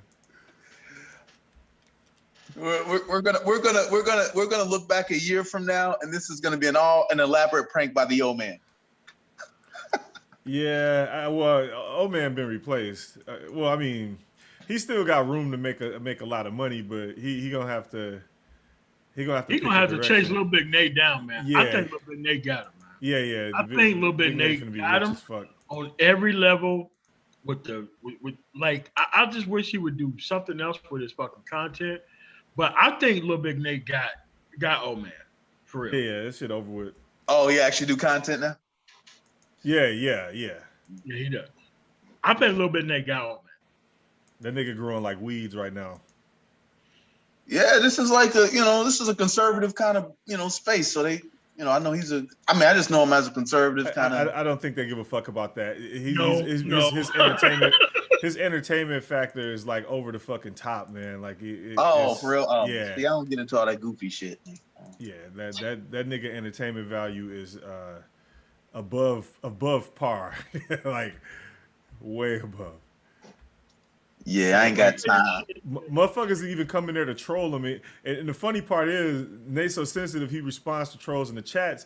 So then that makes it even more compelling to watch because he'll be delivering some shit that he believes in, like on some serious shit. You know how like when you watch a villain in a movie and the best villains are always the ones that believe that what they're doing is right? Like Thanos hell yeah. Yeah, those are the best villains, So Nate's like and I kiss and again and I right. So Nate actually believes in what he's talking about. I know, and that makes him he's gonna only get bigger because unlike these other niggas who can't pick a direction and go with it, even if they don't believe it, like right, nigga, be extreme as fuck. Yeah, be extreme and stay there. Go with it. Like pick a direction and go with it. Stick with your fucking lie and you will make it. But these other niggas, they can't stick with their lie. They keep flip-flopping. They can't do it. I'm like, dude, commit to it. Yeah, even commit to your lie. Claim that you got game. Body type not even hers. Been outed. Don't matter. Just keep dropping your Patreon content. Dude, you gonna make it. Come on with your own shit. Dude, just commit to it. Commit. And that is what Lil Big, and he don't have to commit to a lot because he believes in what he's talking about. This nigga's a fucking ideologue, so he gonna win. And he proven it. Like motherfuckers with a belief are the most dangerous motherfuckers ever because them niggas gonna get other people to believe because. And they gave these niggas a microphone. Yeah, you know what these niggas remind me of, nigga? See, y'all remember that movie 2012, right? With John Cusack with the world. Yeah, now I remember that. Yeah, that's the end of the world movie. All these niggas remind me of fucking Woody Allen and shit with a microphone. Crazy ass motherfuckers. Right? Damn. Just a bunch of crazy. Now he ended up being right. Goddamn, so maybe that's not a good example. Yeah. But just the notion of these wild motherfuckers who have this crazy shit to say who didn't used to have a voice. Because used to you would just call these niggas insane. Right? But now you got the internet, so you can have 1,000 other insane motherfuckers clapping with you. And now you actually feel like you got something logical to say because, well, in the fucking crazy house, they also got a nigga up there who think he a teacher, writing bullshit on the chalkboard, and a bunch of other insane motherfuckers sitting on chairs acting like they can count. Damn. So the internet has allowed people to feel like that they legit. Go ahead, my bad, bro. You ever had a dude who was like wild, like fucking writing shit on the chalkboard and the fucking chalk fucking breaks and shit, and he gets another chalk and it breaks? Like, this is what it is listening to this. Cannot have the shit already on the board, man. You just gotta make your point by break. You don't understand what I'm saying? It's like, what are you doing? You can have the shit on the board. It's your room. Right. It's stadium seating. What the fuck are you writing on the board during the goddamn class for? Ain't nobody gonna learn shit with this. This is crazy. It's about to do ego. Yeah, but the difference is that and he has a way of like making his fucking message stick. It's like you'll listen to some people and like for instance, somebody will listen to me and they'll ask me the same fucking question a month or a week later that I answered, but Lil Big Nate, shit, they remember every fucking thing that nigga said. Like that shit sticks. Oh, somebody asked in the chat. My channel was the same thing as my name, Silent Lamont. Yeah, it is. Yo, that nigga information, it sticks, bro, because he be like singing that shit into their ear, opera style. I believe. I believe That's some I can Aladdin fly, shit. man. I believe I can fly. Rub this genie bottle. Like a motherfucker. Yeah, Like man. you can't go up against a motherfucker like that and win. Like Obsidian gonna have to get behind that nigga and like play off of him in order to get his bag, cause Nate coming, man. Hey, man, it's funny, man. You know what? Honestly, man, the chat be lit, bro. That's why I come to this shit, though, man. Chat be lit as fuck. Chat don't give a fuck. Hey, I be in niggas chats acting an ass. hold on 1 second. I gotta reload. You already know. It's tonight. But tomorrow night, we get stupid. Yeah, I be in niggas chats acting a fucking fool. Like, fuck it. I mean, why not?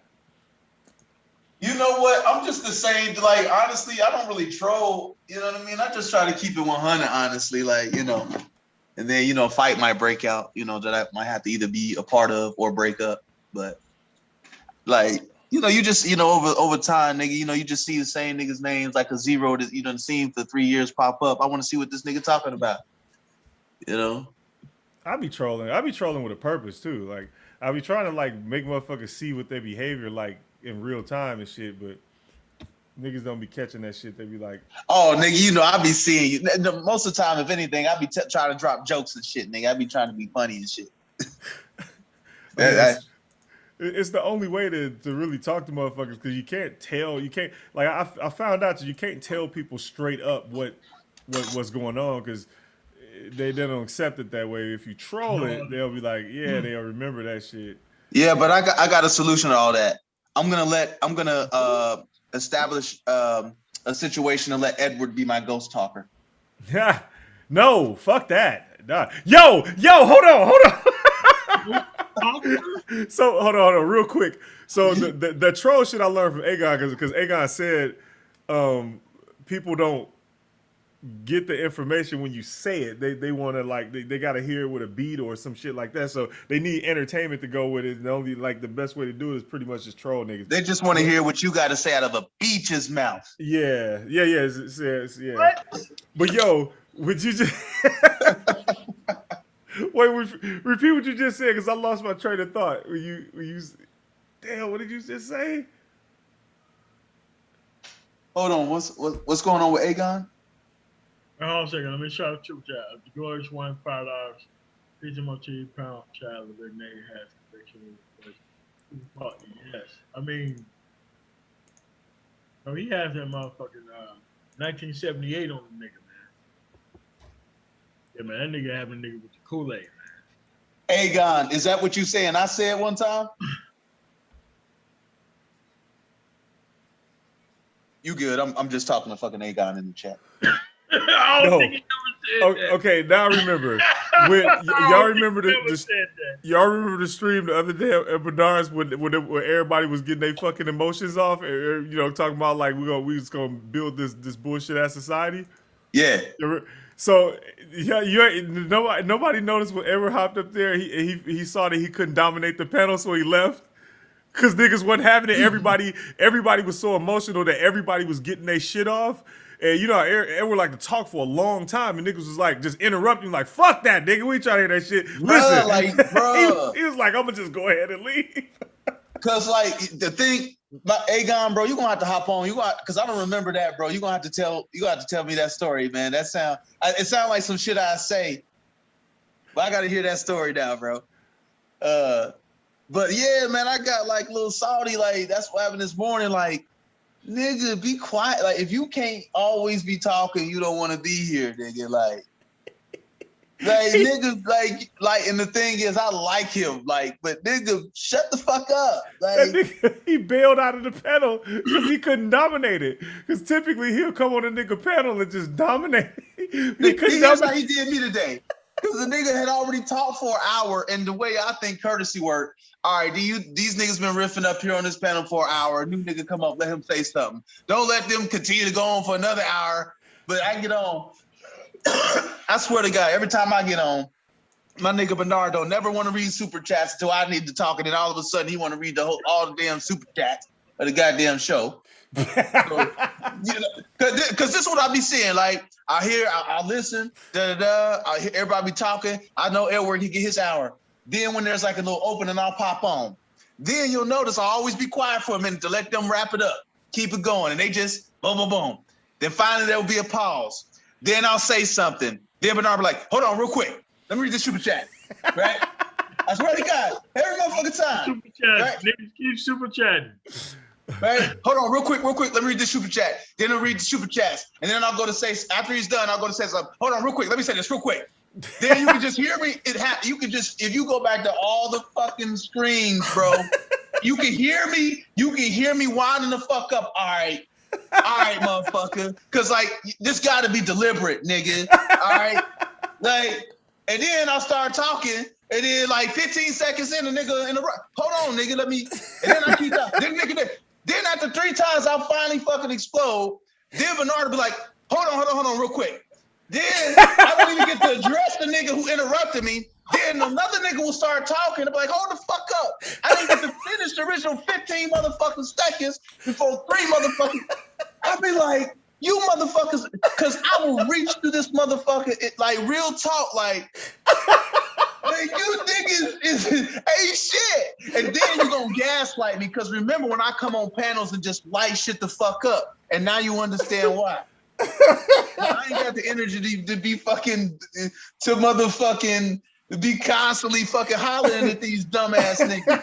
But like niggas, you nigga.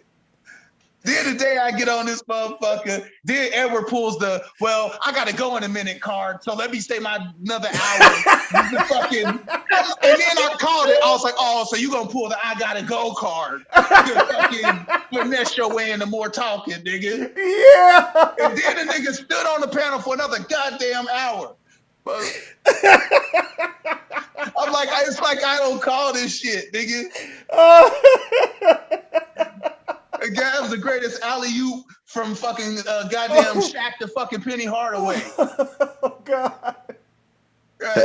Hey, MOT, can you send that screenshot to us in the back?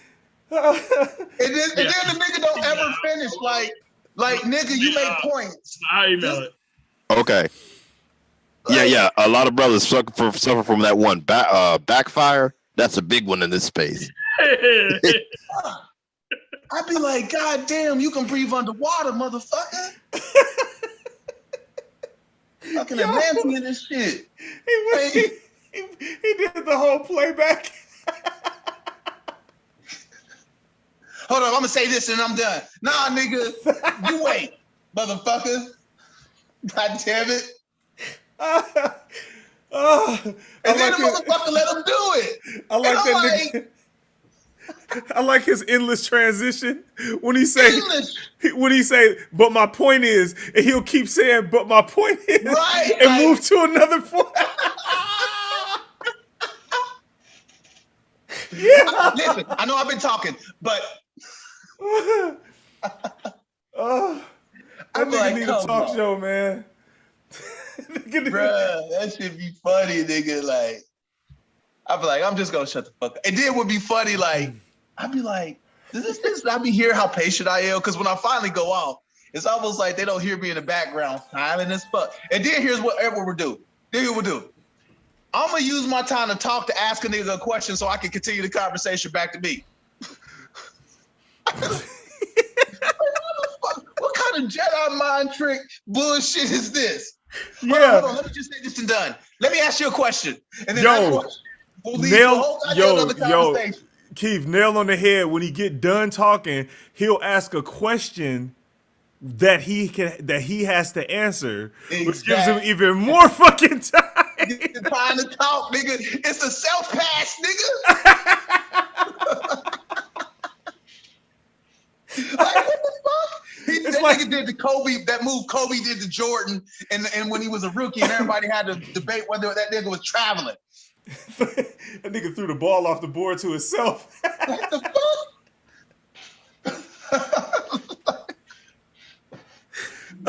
Oh shit! I'm like, and because I be wondering, like, am I the only one seeing this shit? Because I feel insane. No, Like- you ain't the only one to see that shit. It's just ain't nobody gonna stop it from happening. But then when I say some shit, niggas will act like, Miss Silent, you always talking.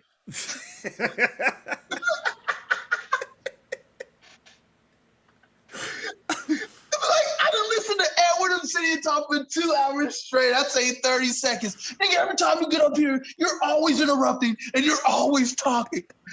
I'm never talking. I never get a chance to say, like, every time I talk, it hits. But these things, like, I be like, these are the longest talkingest niggas. Like, I be talking, and I swear when I be talking, I be like, boom, boom, boom, boom, boom. This is what I think about this thing, and this is boom, and here's what. You know, these things be like,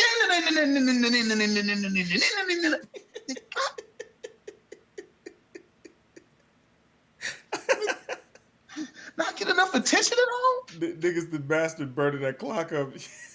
God damn, can we get a chess clock on this motherfucker? 2 minutes? Oh. And then Bernard be up there acting like you don't know what the fuck you doing. Nigga, don't be up there acting innocent, nigga. Brother Bear. Brother Bear. Oh, this shit is amazing. Hard to be mad at that nigga with that face.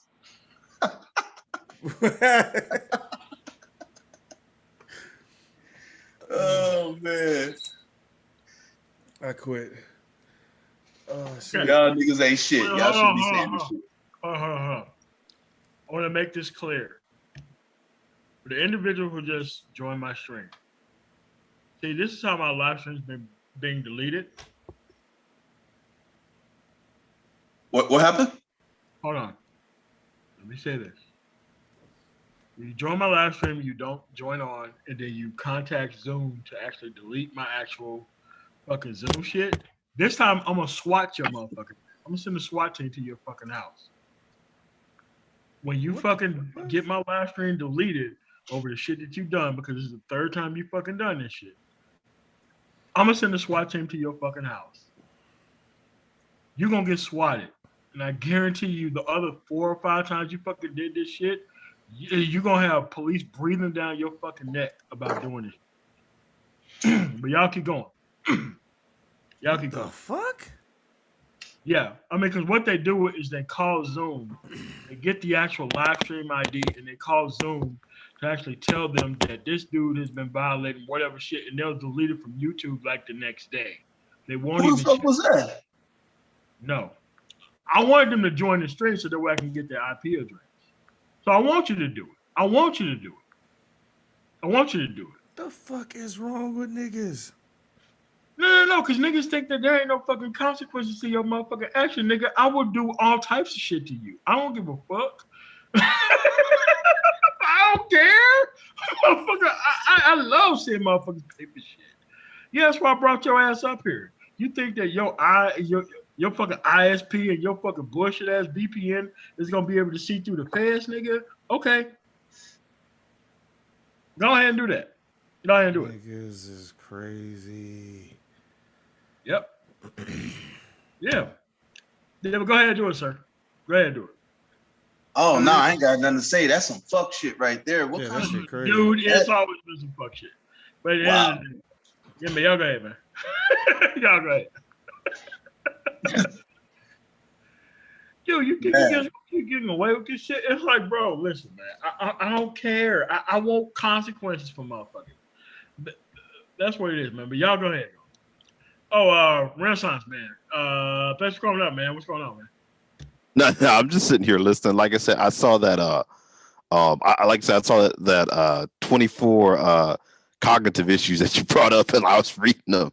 And like I said, that one about backfire, like, damn, that literally defines so many people in this space. It does. Like you bring 1 point to them, and then, oh damn, so they feel the need to double down. If you Hold don't on a double second. down, how people gonna know you serious? This is all the shit that the manosphere is based on. That's why I brought it up in the first place. All manosphere is based on this actual puzzle. In group bias.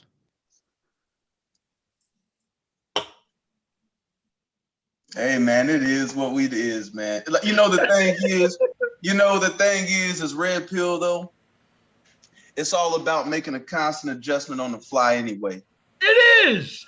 So as long as you know what the shit is, bro, and you ain't blinded about what the shit ain't, man, this is some great fucking Girl Scout cookie. Goddamn. Reactants. That's another one. You know what I mean? Like the thing, yeah, like you know what I know what it is, man. Niggas trying to hustle, niggas need to get their shit off, you know, Like, whatever. listen, there are 3 things that I define, and you gotta read them all because they're all good. I think the halo effect shit is very good with the game niggas. The game niggas got the halo effect like a motherfucker,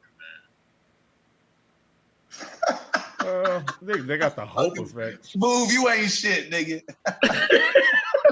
I mean, but they already have definitions for this shit, and they don't act like there are people who already have figured this shit out, and you can't spot this shit when they're actually doing it. Nigga, like niggas is so slow, MOT, nigga.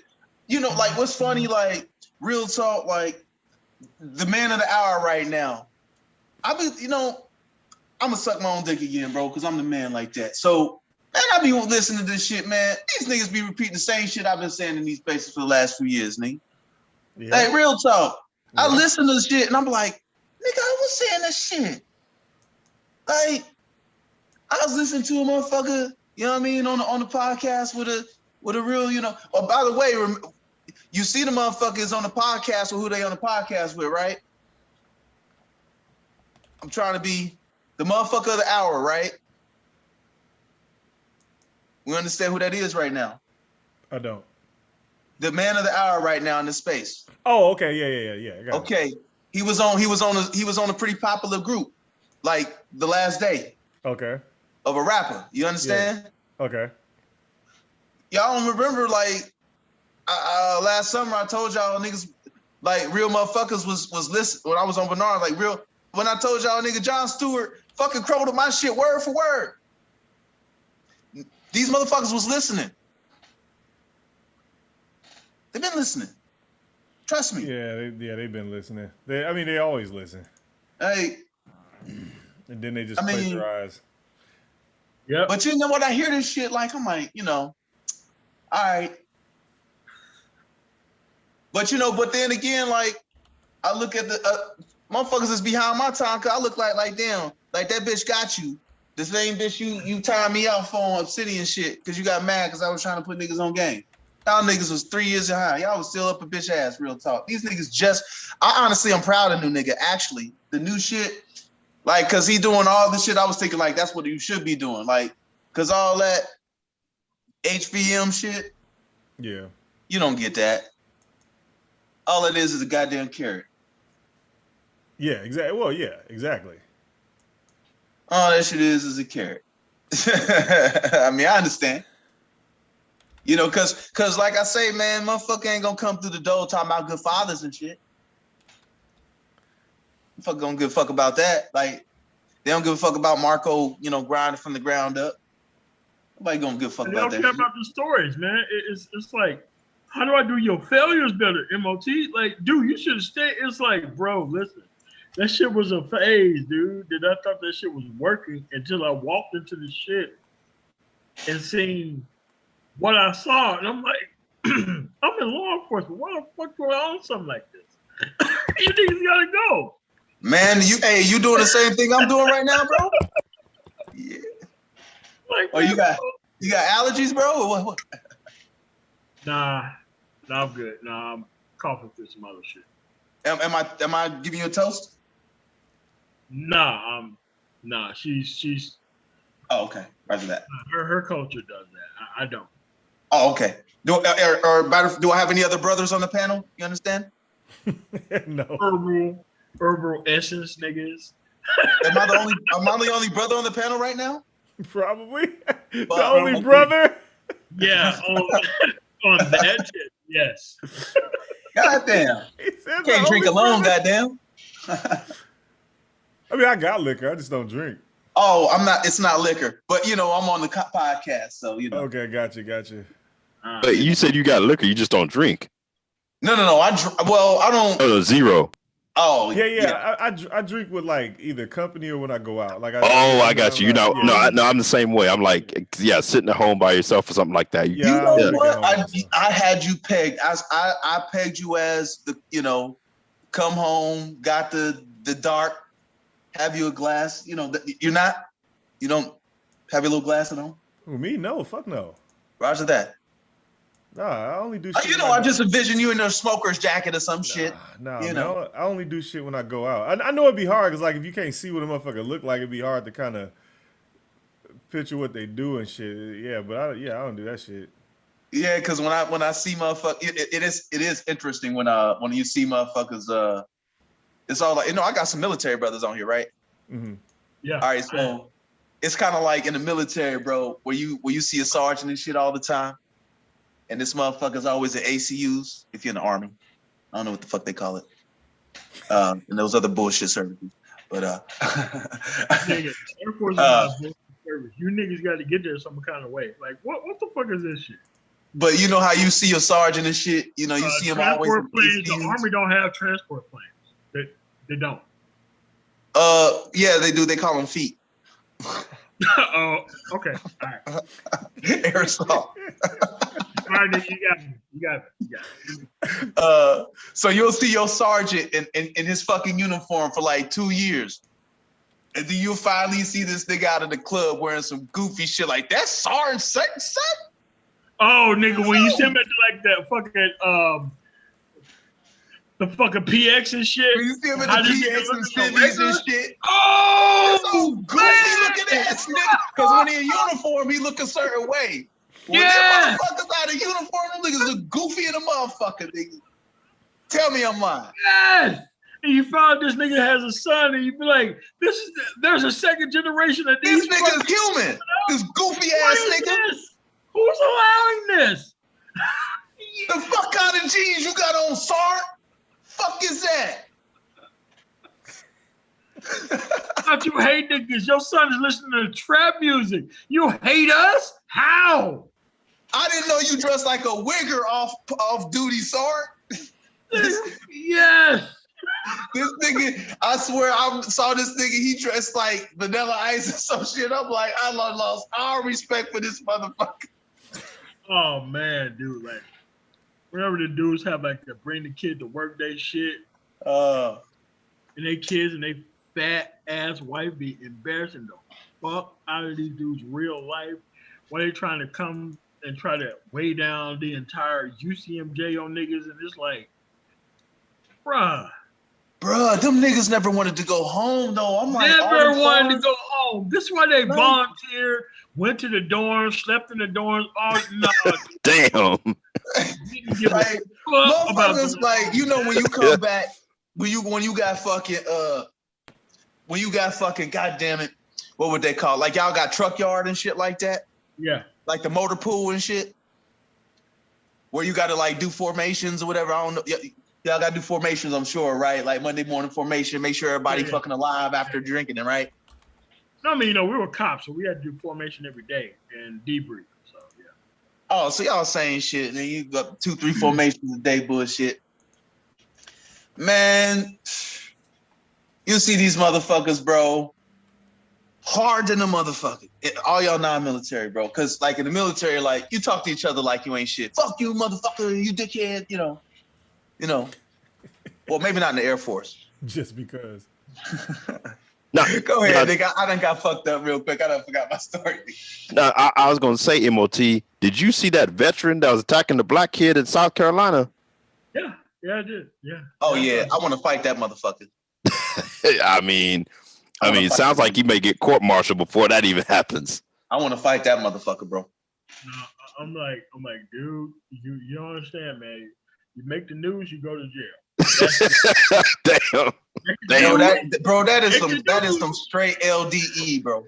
I'm telling you, make the news, you going to prison. That's how that shit God. works. Nah, That's- nigga. You know that's what? cruel. Fuck that. We really need to make fucking make it a regular thing where I'm sorry, bro. You don't make it like what them people did outside that house had to write my idea. Ain't nobody gonna jump you when you come outside. Yeah. Remember when I used to say it need to be unsafe for these motherfuckers to walk in the community, man? And you know, and I don't never hear these conservatives ever talking about this shit ever. Oh, they were defended, as my Oh, understanding. of course they were. They were. But it's like, dude, listen. Well, why was he in their neighborhood though? God, dog, damn. Well, Yeah, but this is how this stuff works, man. It's like you don't understand that a lot of people think that they're like Team America, like American Police and shit. Team America Police. Like, what the? Until they tap you on your shoulder and be like, that's not the time to do this. But that's not the time to do this. It's the time where you shouldn't have done it. And we're going to do your ass in, and you're going to have to take the fall for this shit. the neighborhood need to be like, you know, on training day when they roll through that neighborhood and shit, niggas clapping birds and shit. Nigga, you don't have to roll through this motherfucker. And it's like, a lot of people don't understand that. Once you're on the outside of that shit, looking in, and not on the inside looking out, it's a lonely ass feeling, man. Man, Like, we done been MOT, bro. We been there, bro. I deployed. You know what I'm saying? Like, nigga, everybody over in Afghanistan had weaponry, man. Everybody's around there carrying AK. You can't just shoot. Illegally. Right? So Allegedly, whoa. Allegedly and illegally. Allegedly and illegally, they are doing that. but the point of the story is the cops here in America have more leeway dealing with American citizens than we did as fucking soldiers having to follow ROE. Oh, yeah. And at time of war. Like the shit that the cops do here, your ass would be in fucking Leavenworth. But you be fucking court martial. But people don't know that, so they think it's normal. They think You be that's the only way you can do it. Shoot a motherfucker in the back with no weapon in the army. Then you going to the stockade. Dude, I'm just saying. And people, why I harp on the police of professionalism shit. Talking like, about I thought. Like, dude, like the reason why I say that is if you're in the Air Force, you get the max time for everything that you do. You get max time, like whatever the UCMJ says what the max time you get the max time. There ain't no, I didn't know what the fuck would do. You get the max time. You're getting biscuits with no water. That's what I'm saying. Like, dude, you getting KP. Like, bro, I don't even want to think about it. But it's like, seeing these dudes go through what the fuck they went through for simplistic shit that they did wrong. And cops got 10 times worse than that. Yeah, like, brilliance. Our rules of engagement was called the 5 S's. Anybody else heard of that shit? Yeah, I mean, it's the same for the airport. But it's okay, roger that. They're like modified for like all this quick bullshit. Nigga, you got to go through some steps of goddamn engagement. You just can't be talking about oops. What the fuck? That's the accidental discharge. UCMJ. This is why I say it's very clear. If you can convince an Army sapper commander, an Air Force combat controller or pararescue commander, a Navy SEAL, and a Marine recon commander that you decided that you was going to be able to bypass the Constitution and decide to commit a crime, if you commit a panel of 4 of those generals to actually believe that shit, you can say whatever the fuck you want to as a cop. There's not a fucking command in the world who will let you off for that shit. And it's like, bro, I was in situations to where I've seen people who've done shit that they should have done, but it was in the situation where the shit was on tape and we couldn't do shit because you couldn't do it. Like, a lot of people don't understand that they're just trying to protect the right of people to do shit they shouldn't be doing. And it's like, you can't have that in a just society. No, Like- because the people are stupid. Because here's the thing, I'm not even mad at the white man for doing what he's gonna do. Me neither. But when you got an entire population that sits there and cheers that shit on, like I made this argument before, which is crazy. Like it's always this. It's a crazy anomaly to me that the same motherfuckers who talk about their Second Amendment rights are always backing the police. Those two fucking positions don't goddamn go together. Because what you telling me is you are so fucking distrustful of your government and its substitutes that you feel like you got to protect yourself with weapons, except when they shoot niggas in the back. You know what I mean? Like, what I'm saying is you telling me you don't trust the government that much. You believe in government tyranny, except when niggas getting shot in the back. You know what I'm saying? Like, them two fucking. And then it was crazy to me is in the Black Manosphere, you got a bunch of niggas repeating the same shit, cheering niggas getting shot in the back when they ain't doing shit. Yeah, I mean, like, this is why I say it's professionalism at work. That's the best way to actually go about it. I've seen too many of these court martials go on where people do god awful crazy shit, and they're just simply like professionalism at work, and the motherfuckers ain't got shit to go after that. Like, you don't have people who come to like court martials who talk about how the military police was right. You don't have that shit in the military. No. You don't have it. There is not a military police commander who's going to come out and come in and say that, yeah, it was okay for this guy to violate the UCMJ. Because the thing is, what I wish motherfuckers would just say is, I hate niggas. It's like Nah, it's beyond that. It's I hate black people. Period. Yeah, I mean, you know, but I'm just saying, like, but say that because all these little motherfucking nigga dancing arguments and shit, you know, all this what? Because I already can predict what a motherfucker. I already know a motherfucker. I already know who gonna have what opinion on what. Nigga, I already know. Because your shit is simple. I mean, because if you read the Second Amendment, it was not about arming the average everyday Joe against that shit. Especially if you looked at the actual rebellions that they had to put down because they allowed these people to have weapons. Like, this is why I don't even take these dudes seriously. They were actually, brother, that the actual George Washington had to put down. He had to put them down, and they was not nice about that shit at all. It actually wasn't even intended for the citizens. Down there and put the motherfuckers down. Why? But bro, it wasn't even intended for the citizens. It was just at the time the citizens were the military, right? At that time. So a well-armed militia, they're actually talking about a military.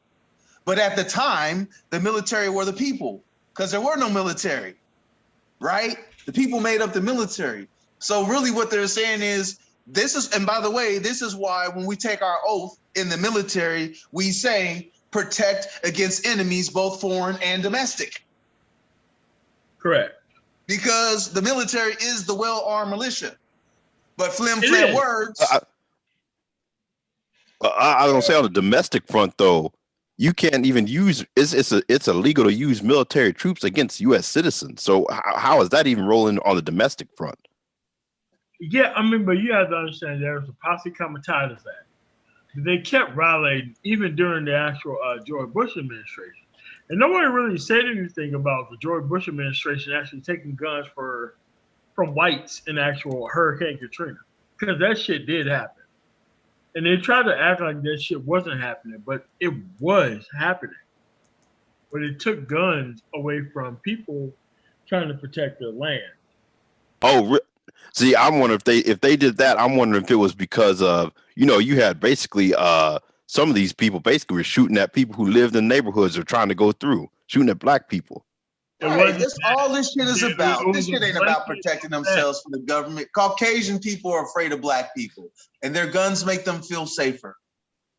That's the But truth. the gun was always an emotional issue. It was never an actual protective issue by itself. It never was, because if they did, they would protect the Fourth Amendment far more than the Second. Because how do you get to the actual Second Amendment being important if you don't have the search and seizure shit being protected more than the Second Amendment? This is why most of the amendments kind of work together in concert. So if you don't give a shit about search and seizure, how can you care about the ability to own firearms unless that you think that or freedom of assembly?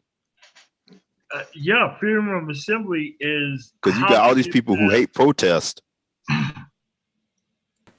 Yeah, but it's like the people who don't like the actual people protesting against the police, that they think that's constitutional. But at the end of the day, it's just that you have just to full of shit, man. They're just full of shit. This is a sane country. People kill me. Like when I hear shit like "don't run from the police" and all this bullshit. This is a same country that idolizes Bonnie and Clyde. This is the same fucking country that idolized Billy the Kid and outlaws. We just don't like the niggas do it. Was Confederate bushwhackers. There was incredibly trained individuals. This country was founded by outlaws. Wait, hold on. Stop. This is a point that needs to be actually talked about. Those outlaws was Confederate bushwhackers.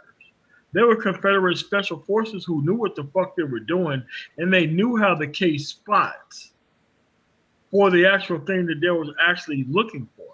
These people work for the Confederacy. Most of them work for the Confederacy. And the Confederate bushwhackers wasn't anybody to fuck with.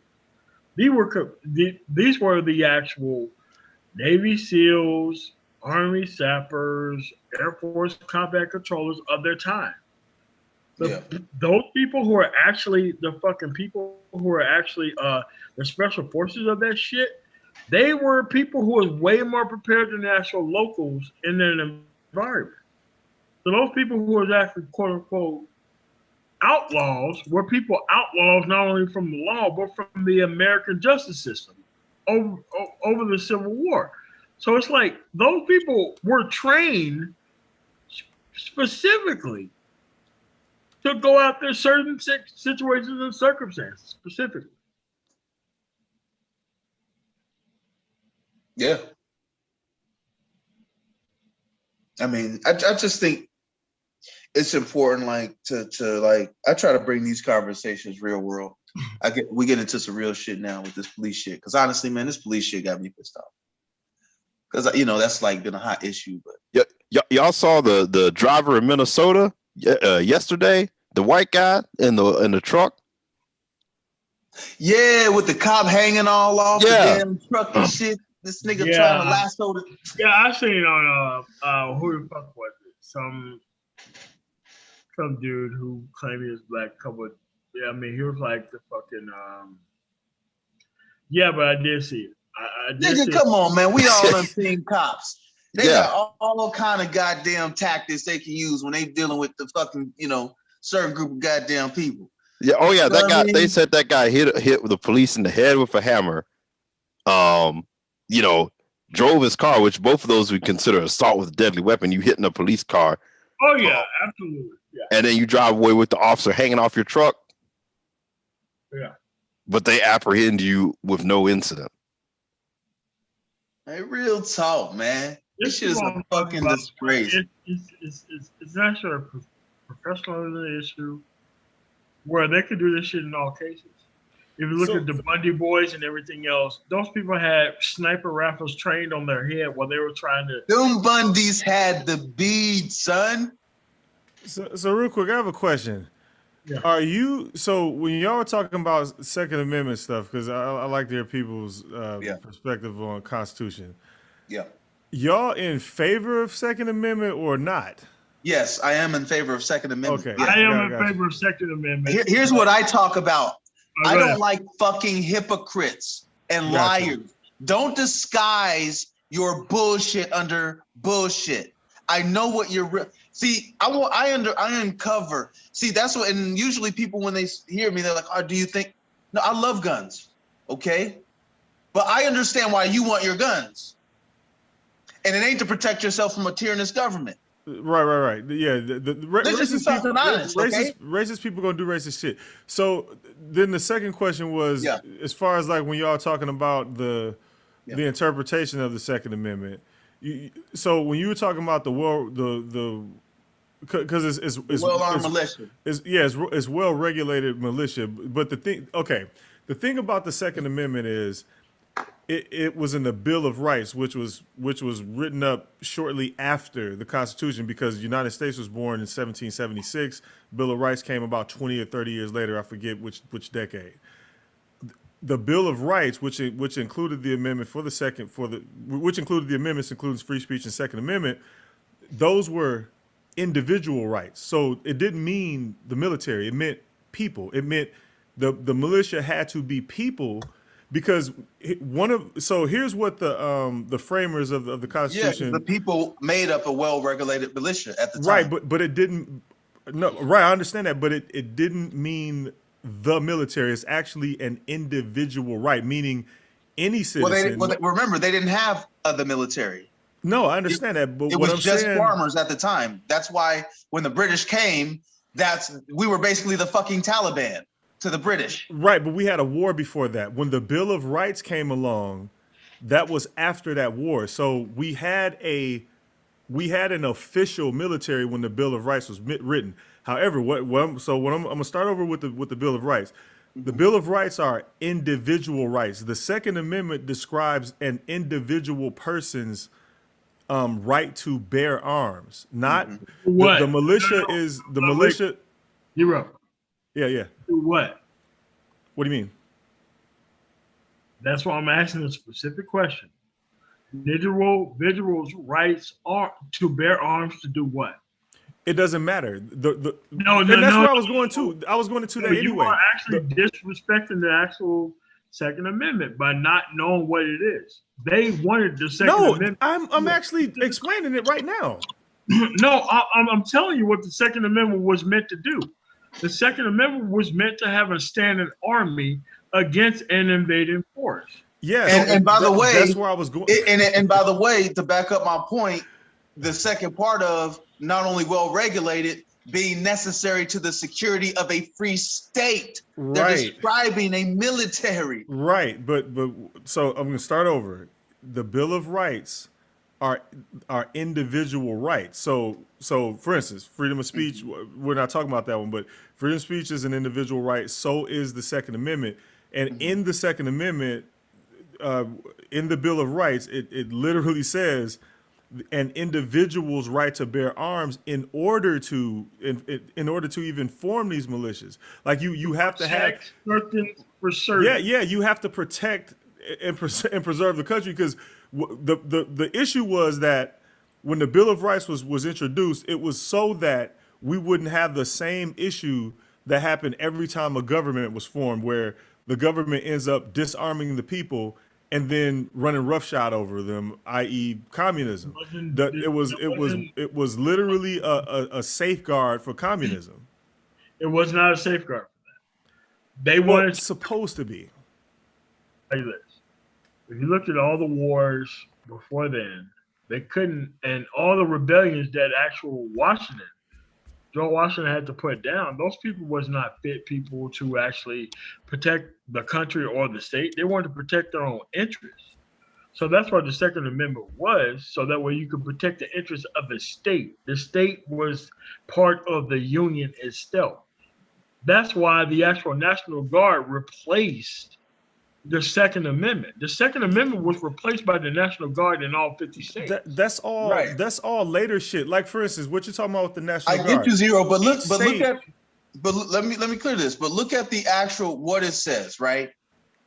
A well-regulated militia being necessary, right, to the security. So who are they talking? A well-regulated militia, the people, because we don't have a fucking military. The people, armed citizens who are the Taliban, are necessary to protect America. So the right to the people to keep and bear arms shall not be infringed, because we need to protect America because they had colonies. I'm not arguing with that. I'm not arguing with that. Wait, like zero. Okay.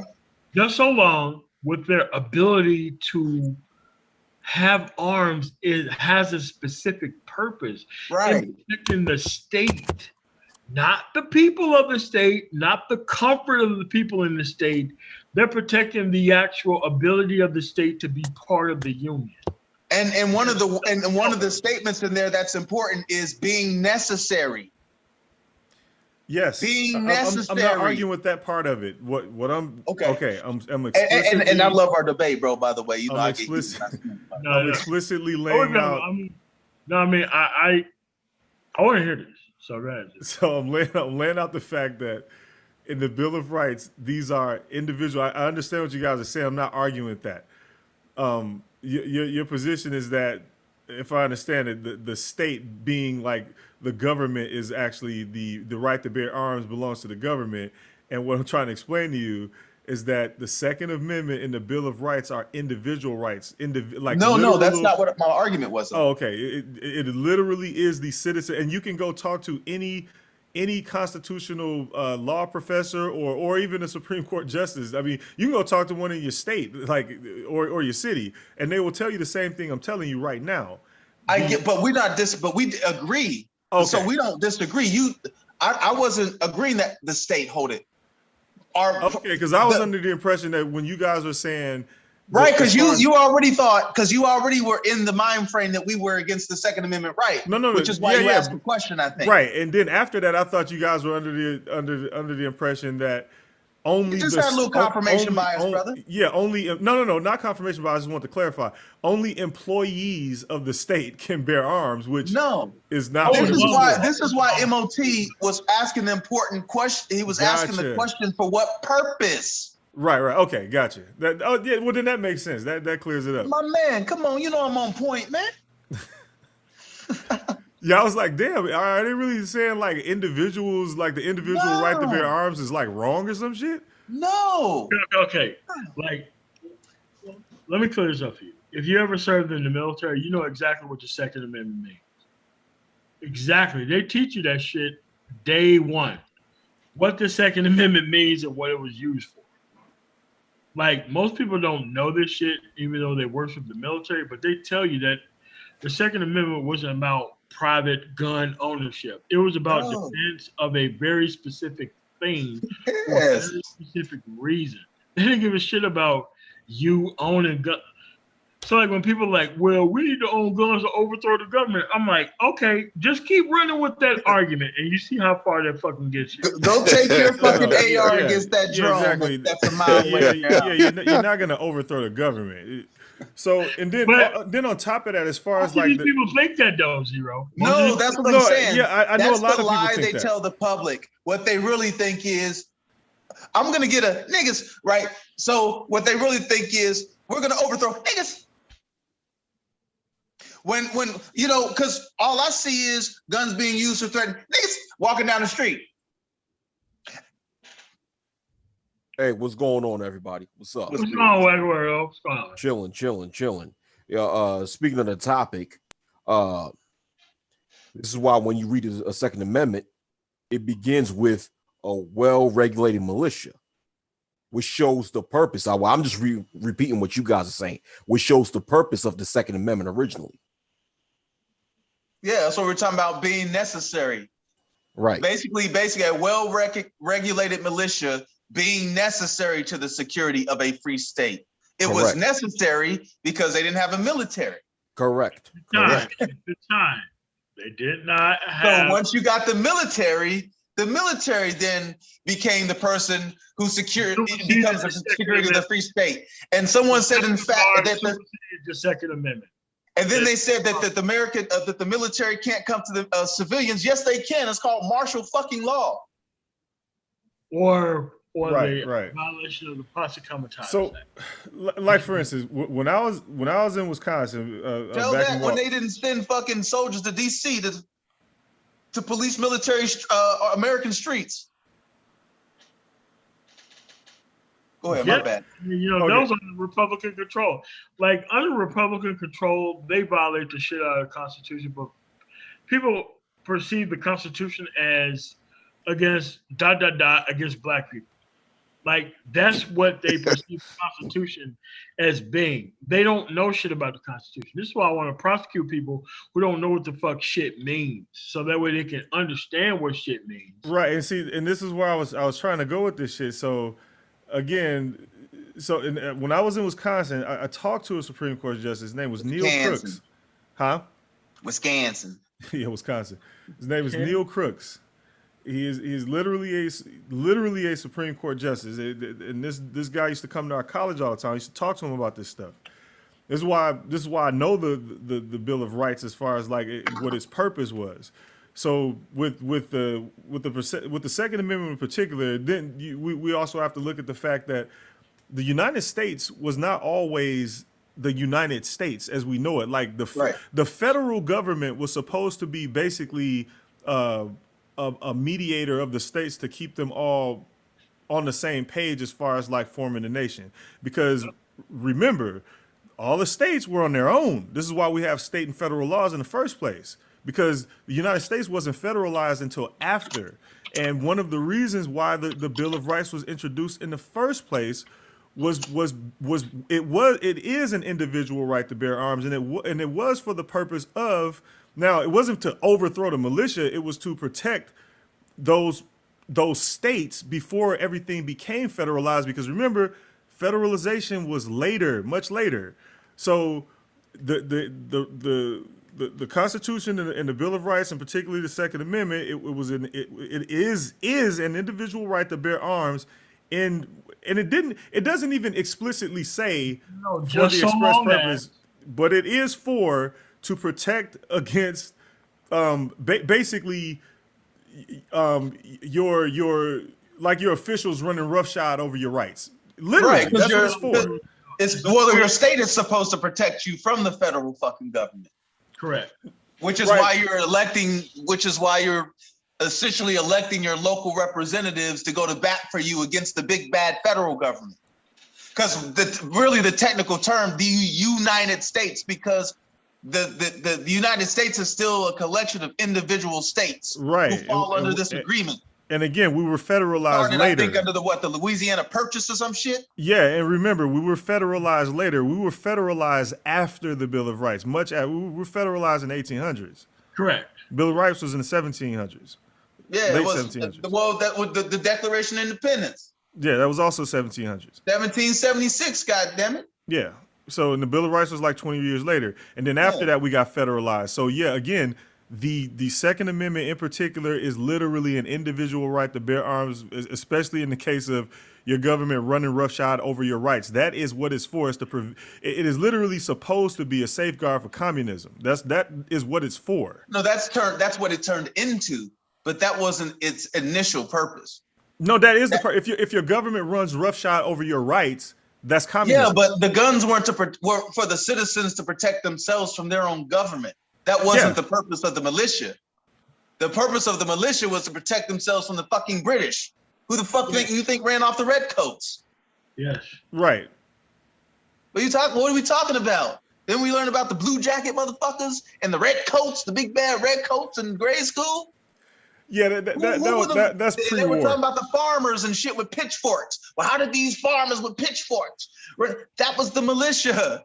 But let me say this. Can we say that both are correct? That it's also that it's an individual right, and it was the purpose but that's what we are saying. Because what happened is, because in the second part of that Second Amendment, they said the right of the people to bear arms shall not be infringed. Thus, yes, I agree with that. At the time that was written, the people of America was looked upon to be a militia, but at the same time, thus it gave citizens by default the right to bear arms. Yes, but our conversation, brother, was about purpose. That's how we got to this. Right. I understand. Because we understand it is an what individual right. We agree to that. But our argument was essentially, what was the purpose? No, right? I get that. I get that. But I get that, but I'm just saying that at the end of the day, both can be correct at the same time. Yeah, yeah, and Judge hit the nail on the head because that's where I was trying to go with. That's where I'm going. Because again, I keep having to repeat the states. We were federalized way after the Bill of Rights. Like we were federalized in the 1800s. This is why I have to keep saying that the Second Amendment, along with the First Amendment, the Bill of Rights was literally a collection of individual rights for Yes, cities. Like, but this is afterwards, though. This is still post. yeah, post-war, Right. post This is all I'm 1776. saying. That Post preceded what I'm 1776, talking but before federalization, because as Agreed. Judge posted Agreed. in We're there, agreed there, but that ain't Okay. my argument. So Gotcha. we fucking agree. No, We no. don't disagree. okay, no, I'm just saying Hey. that clarification because when we start Yeah. talking about how like you're saying no citizens don't have the right to bear arms. That's not what I'm whatever saying. reason. That's Gotcha. brother. Again, like I do agree that there should be a purpose. Like you No, shouldn't- no, I'm like not saying wanting there the should or gun for the shouldn't. sake of having it is how the racists get out of control and start shooting motherfuckers. all I was making the argument was like what the initial purpose was. But again, I want you to have all the guns. I love guns. You know what I'm saying? I got my So I guess my initial point was track. All that gun talk I hear about really ain't really about protecting themselves from the government. No, the gun talk you hear now, motherfuckers want to arm up to kill niggas. Have you ever been to some of the more I guess Nigga, if y'all hear banging and clanging, nigga, I'm gonna make something. y'all ever been to some of the channels talking about Purge Day? I haven't heard. Oh, so y'all don't know what Purge Day is? Nah. Oh, okay. So that's when like if shit hits the fan, a lot of white people just gonna wipe out as many niggas as possible because what they want to do is get their ethno state back. Even though ethno states never work. They don't care about that, bro. These motherfuckers will bite their own arms off just so you niggas don't hash shit. They don't care about working. Not zero. People are literally going. That's literally a thing. If you go to a channel and say Purge Day, that's literally what they mean. Yeah, they mean kill as many niggas as possible. That way wow. when shit is And their channel hadn't been struck down by YouTube. The thing is, they don't say kill as many niggas as possible. Right. They mean kill as many niggas as possible because they keep yelling ethno state, which means get rid of as many brown people as you possibly can. This way, when things reset, we get our country back to whiteness. However, again, ethno states never work. And there are so many channels that point this out. When you have an ethno state, the people in that ethno state kill each other. Hold on. That's what I've always. Oh yeah, that's what I've. They were so awesome. They had to rob the Freedmen's Savings Bank to create the white middle class. They literally had to rob from the money that black slaves made after they got out of slavery because they were so awesome. Yeah. And they put it in this thing called the Freedmen's Savings and Loan Trust Company. Yeah. That was quote unquote abolished, i.e., we took the equivalent of $15 trillion and used that money because remember, there was this thing called the fucking Depression. I don't know if anybody remembers that shit. But Zero. On your point, that's always been my thought. That's why you could never have like if you truly wanted were just repelled by black people, to either let them go back to let's get back to the African continent or just like have a separate territory. That's my thing. It's like, okay, now you wouldn't have black people to scapegoat. Now what are you gonna do? They just kill each other. That's what ethno states do. They kill each other. They remember, man, they came over here as killers. Yeah. Yeah, but remember they was kicked out from the queen, bro. The queen was like, fuck your shit. Ethno states kill each other because what happens when white people do get their ethno state, they start splitting off into culture groups. Tribalism. One group wants to do this, one group wants to do that. For instance, you take case in point, Christianity. I don't want to shit on religion, and I'm not. But if you look at Christianity, it's split into 3 sects because the Christians in the main religion could not agree. Like they couldn't agree on who wanted to lead. This is why the Orthodoxy has many bishops, which are basically popes. It's just they basically have a lot of popes. Each bishop wants to be his own leader. Nobody wants to fall up under the pope. So then the Hey, I'll see you orthodoxy guys broke later. off, I and then got you got that a phone bunch of. call. All right, Hey, cool. it was good to chop y'all up. Yeah, good talking to you too, man. Hey, likewise, brother. And then the orthodoxy broke, and then the Catholicism, which was the main branch, they stayed doing their thing, and then the Protestants broke off because they didn't like the idea of having to stay beholden to poverty in order to get forgiveness from Jesus. So the Protestants split off because they believed in, if you do good things on earth, you'll be rewarded on earth, not in heaven. They didn't like the idea that you had to die to get rewarded. So that's why the Protestants split off. So if you look at it, every time white people try to have a monoculture all throughout history, they just kill each other and they can't agree and they split off and do other shit. And then those split off branches end up at war with each other. And that's been the history. And there are a bunch of rational white people that tell you that. Yeah, that's the history of Europe, and a bunch of rational white people will tell you that. But then there's a sect of white people that are literally they're calling it Purge Day to kill all the niggas. Now, what they talking about in the chat, the Boogaloo, that's completely different. That's about that's some communism shit. There's a bunch of military people, because you can't have a civil war without the military splitting in half. That's how we got the first Civil War. There would have been no civil war if the military had not. Yeah, if they stay unified, you already know who's going to win. Yeah, exactly. If they unify, you're fucked. So basically, but right now in America, we do have a split military. So the Boogaloo is all of these military dudes that be on YouTube and on forums and all of that. Half of them want to keep their freedom. The other half want to agree with bitches. That's literally it. Half of them want to agree with the hoes because pussy, and the other half are like, it's freedom or I die, nigga. Fuck that. So the Boogaloo is about retaining that freedom. So if shit hits the fan and the military splits, we got another civil war. If the niggas stick together, it is a wrap. So yeah, that's what that's about. Yeah, no, we were talking about that on DC's channel the other day. That basically, one guy was saying he thought that I believe it was Jay Sean. I thought he said he thought that Europe was basically going to balkanize, because he was saying he's over in Germany. They already did. No. Turkey balkanized. No, he thinks again. Like when you start seeing, because he's saying you're seeing all these far right movements pop up. Like he said he was in Germany.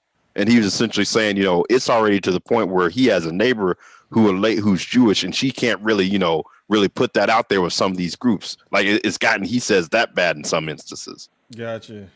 Because Jay Sean is over there, ain't he? Yeah, and people are just like he's just talking about the rise of that far right movement, because we were talking essentially about birth rates. And he was just talking about, all these Turks basically coming to Germany to, basically keep the birth rate, to keep the society standing up. And same thing over here. But, them niggas over there, actually, they getting radical with their rules. Them niggas rolling back feminism like shit. Putin, oh, yeah, they are. Yeah, Putin. Wait, who is? That nigga Putin was like, feminism is a hate group now. Oh, in Russia. You remember that? This was in 2019 when Putin was like, feminism is a hate group. Oh, really? He started locking bitches up. Oh, wow. I didn't know that. Yeah, I'm assuming they're not doing it on the continental Europe. He was locking bitches up and shooting niggas in the head as examples. So, oh, wow. Putin ain't playing. Then his guy, he got this crazy ass friend that runs this country called Chechnya. Yeah. He crazy as fuck. He got that beard. Yeah, and somebody stole his cat and he put a notice out for it. He crazy as fuck.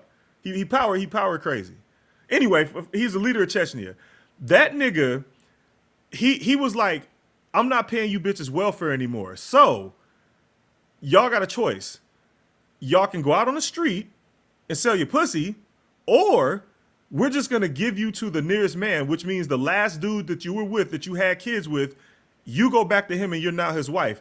And then them motherfuckers wrote in the law, if the man already has a wife, congratulations, he has 2 wives now. Like, that nigga was like, we're not gonna pay you bitches bills anymore, so we're just gonna give you to the nearest man. They probably can't afford it because my understanding is Russia, the life expectancy rate is way down for men. Like a lot of alcoholism and other problems. Yeah. So yeah, I could definitely see that. You got to cut it back, and you basically got to put all the onus on men because the state can't afford it. Yo, that nigga in Chechnya is not playing. Like that's Putin's friend, like one of his best friends. And he tried to tell Putin, he was like, bro, this is what you got to do. He was like, stop paying them bitches bills. He's like, if you want to get, he's like, if you want to start generating money again over in Russia, you need to stop paying these hoes bills and get them hoes to the nearest dude. And that's what he did. He was like, no more welfare for you bitches. You're gonna go back to whoever is your baby daddy. That nigga is not playing. I wish we could do that. You know how fucking gangster that would be, dog, if a president just came through like, yeah, so we're not finna pay you hoes bills no more, so you either can sell some pussy or we're gonna send you back to your baby daddy. I mean, most of them probably wouldn't want them back, to be honest with you. Shit, nigga.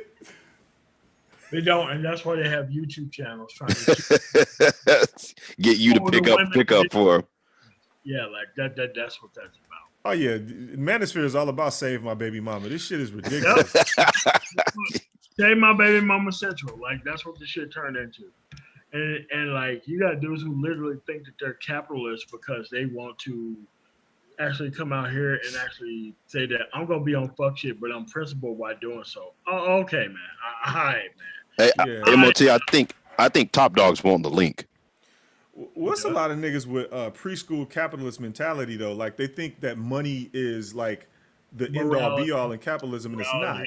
If you get, just because you get money doesn't mean you can buy everything you want to buy. They're like, there's shit that I can't buy. I go out there like, who the fuck is this dude?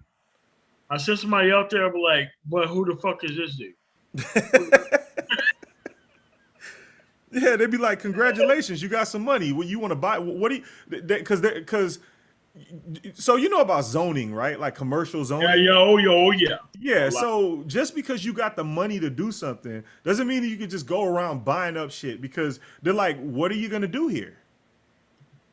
I mean, that's the first question they're going to ask. Like, what the fuck are you going to do here? Okay, what do you got to have a whole fucking plan written out as to what you're going to do. This is why you can't have factories in certain areas, and you're going to have it filed with the goddamn state before you even buy the shit. So that we can have the actual veto ability to fucking do this shit or not. And I'm going through that now. That's why the fuck I'm not trying to move forward with the actual school that I can. Because them motherfuckers be like, look, you're not going to run everything, sir.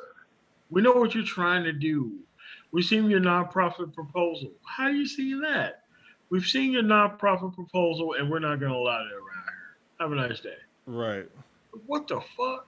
It's all like, yeah, you don't really think that you're going to do this shit in secret, do you? Even if it's religious based, we got you. We got you. Wait. Top Dog said the Boogaloo Boys 75% are liberal. Yeah, he's on the panel. Yeah. I wanted to make the like a clarification about the Boogaloo. Well, okay, so Zero, can you repeat what you had first said about the Boogaloo? Yeah, so it's called Civil War II Electric Boogaloo. Okay? Exactly. Right. Yeah, so they want to overthrow the government. Yes, that's their main thing. No. They're not trying to over. Okay. Even if you have the right that's fine. But the reason why it's called Civil War II Electric Boogaloo is because it's dependent on the military splitting. You literally can't have a civil war if the military doesn't split. It's impossible. I don't know. Like, I don't know. Versus, give me some links to information. I'll go read it and shit. But you literally cannot have a civil war if the military does not split. That's why you're seeing a push now to sort of get some of these extremists up out of there. Because that whole Capitol riot, you had so many veterans and even some active military involved. They already know the implications of that. And the reason why they can't do that specifically is because it's illegal to be a part of a domestic terrorist group while being in the military. Like, The reason why they haven't done it yet because there's so many people that they know that they have to kick out that they really haven't done shit about it. But they're trying to find a way around not having the federal government go after both of these individual groups as a people. Because that shit was Al Qaeda and fucking Muslims who did that shit on January 6th, all these motherfuckers would be deported. Family, friends, everything else. But they can't kick the people out who already have citizenship. So you have to realize that they're just trying to find another way not to make this shit into a bigger problem than it already is. I'm just saying. Right. No, I was just talking about the Boogaloo because like I actually infiltrated them. I was actually in their conversations and their groups and stuff. Okay. And basically, they had a huge infight because they had huge infighting problems because there was a lot of federal agents in there. Like, yeah, basically. Oh yeah, every group's gonna have that. Yeah, soon as you get big enough and they find out you're on YouTube, they send someone your way. Right. So when you infiltrated, was it like they split off into like one side believed this, one side believed that, or what? No, it was disbanded apart because it was like nobody. It lost its base. Like the base was about libertarianism, and towards the end, the base started being about fuck shit. Because it was like the ideology started changing because that's how the Proud Boys came along. The Proud Boys and the Boogaloo Boys are different. They started beefing with each other. Right. We weren't talking about the Proud. All right. So here's the thing. So if you rewind the stream, if you rewind the stream and listen to what I said when I said that you had one side that were basically on Team Bitch, and then you had the other side that was about their freedom. You said what Zero just said is false. 75% of libertarian right, which and real libertarians, which is what I am, are about our freedom first. Freedom first. You take my freedom. Oh, you're a libertarian. You can have my freedom when I'm dead. That's when you can have it. Because there's no more free countries on the planet. Yeah, Zero. Now, are you like deeply and like plugged in, like, or are you just more of like? No, I'm registered to the Libertarian Party. However, our party is not big enough to make like any impact. Yeah. Party like there's going to be a Libertarian president pretty soon. However, the vote goes towards freedom. Yeah. No, the reason I ask is from what because I know a little bit about it. I've read like I've studied people like Thomas Woods and Gary Johnson, that whole crowd of people. But from what I've seen, there seems to be an element of them who kind of it kind of seems like it attracts white supremacists who want to hide under that moniker as well. Just like how MGTOW attracts the worst people were Big John, I have the penis and all the rest of it. Just like how incels have the worst representatives ever, and then people shit on it. Just like how SYSBM has stigma because motherfuckers are like, oh, you niggas you doing the same thing we're doing with foreign bitches. You know what I'm saying? So again, yeah, I get what you're saying about that, but no, if so you don't think it's overran? No. Okay, so you think you actually got principled people? Because I mean, you will have people who are libertarians who are like big on people like Frederick Douglass. So a lot of libertarians are actually like, if you talk to them and they are a libertarian, they don't even conscribe to the race shit. Like they'll shit on the white power shit as quick as they'll shit on the We Was King shit. They understand no, seriously, they understand history. Like slavery isn't new. Slavery isn't more egregious just because we're alive to remember what the fuck, or we're alive to study what happened to us. The further back in time you go in history, the more fucking brutal it was, and the more inhumane. So it's just all bullshit. There are people that have been like literally extinct because of slavery and war. So we're not unique. The only thing different about us, but I don't want to go into all that anyway. So I'm just pointing out a inconsistency. So Top Dog said what I said was false, but then he said that 75% libertarian right, whatever, which means they're on the pro freedom side, and then the other side is pro bitch. That's literally what I said. I said one side was for the freedom, one side was for the bitches, which is the socialism, the feminism, the communism. Yeah, That's yeah. literally what I said, and you said it was false. So I don't know if you were like not listening to what I said, or you just wanted to, get one of those well actuallys in, because a lot of people like to do that. But Yeah, we said the same thing. I wasn't listening. Yeah, my bad. All I heard was I heard that you said that they were pro bitch. That's really what I heard, and I was Pro like, no, hold socialism on. is pro bitch. Yeah, I get that, but I was like, I thought you said like they're mainly pro bitch, and I was like, no, that's not true. Most of them are pro freedom. Yeah, one side. Yeah, but one side is one side. I don't know how many of them. One side is pro bitch, enough to where the military was split. And that's what I was talking about earlier. If you rewind the stream, I was talking about how like there's a lot of military dudes who are split on the whole deal, where one side is like fuck this shit, and the other side is like, well, I'm gonna agree with the bitches. That's literally what I said earlier. Okay, my bad. But yeah, I just had to make that clarification because I thought you said like they were mainly pro bitch, and I was like, no, I couldn't let you. Yeah, no problem. All No, right, so my family just pulled up. I'm gonna talk to y'all later. What's up with y'all? All right, cool, man. So, any last words, Renaissance? no, great stream. Like I said, enjoy coming up, chop it up with everybody. Oh, I did want to ask you, MOT, when you were talking about the military, when did they teach y'all all that stuff about like the UCMJ? Like, do you learn that in basic and like the rules you're going to be subject to? Yeah, basic training. And every white guy who's actually lying about what their actual service is and what it actually is, they're playing you for a fucking fool on purpose, by the way. Wait, when you say lying about their service? Yeah, they're lying about the actual purpose of the Second Amendment. Oh, okay, gotcha. They actually are taught about the Second Amendment and what it actually meant. They are actually taught about that. So all these people who talk about, oh, guns to do all that shit, I'm like, bullshit. You know what the fuck that you was actually talking about, and I think you motherfuckers are full of shit. I don't even think you're full of shit. I know you're full of shit. End of the day, most people think that guns equal freedom. It don't equal freedom if you're going to be threatening the actual government with the fucking overthrow shit. No, like I never got that mentality. I'm like, just look at the Middle East. How are guns and freedom over there? It doesn't work anywhere, but they take it and run with it because people are emotionally compromised by the fact that they have a gun means that they have power. Yeah. Like actually working for actual power and equal protection for everybody is the actual power that you need to be working for, not corporate powers who fuck you over and have more taxes. Yeah, because that's why when they were I was listening to this thing and I'll wrap it up and then jump off.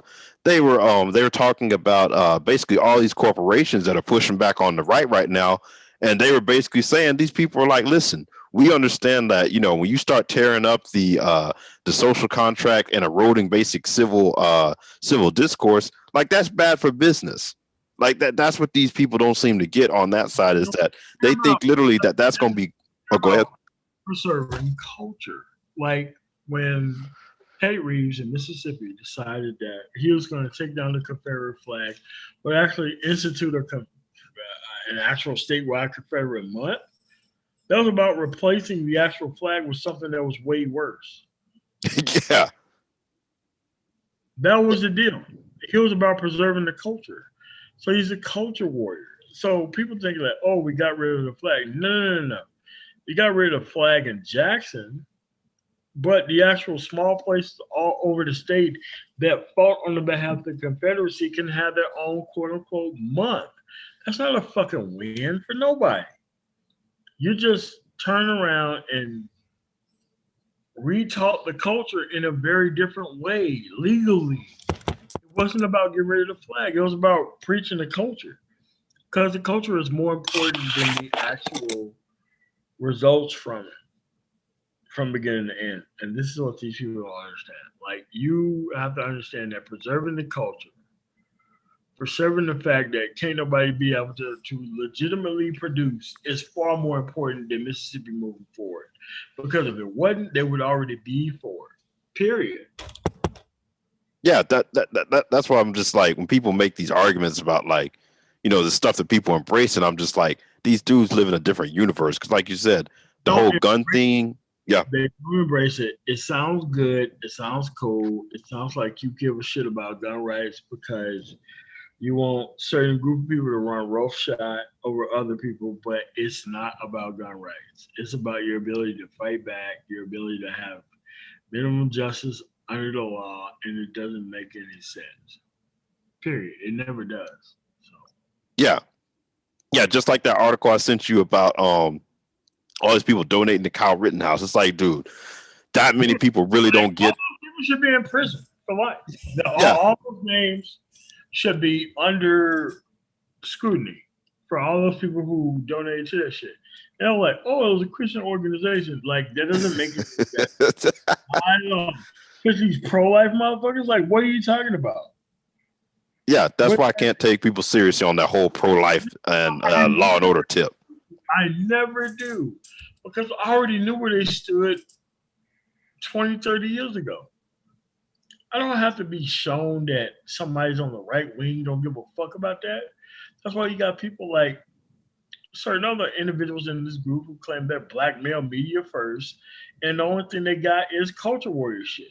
They don't give a fuck about blackmail outcome. The only way you get a blackmail outcome that makes sense, you have to leave the domestic counterpart alone. That's the very foremost and conclusive part to having a blackmail outcome is leaving this person out of it who's never been respected to actually accept it. What's wrong with that?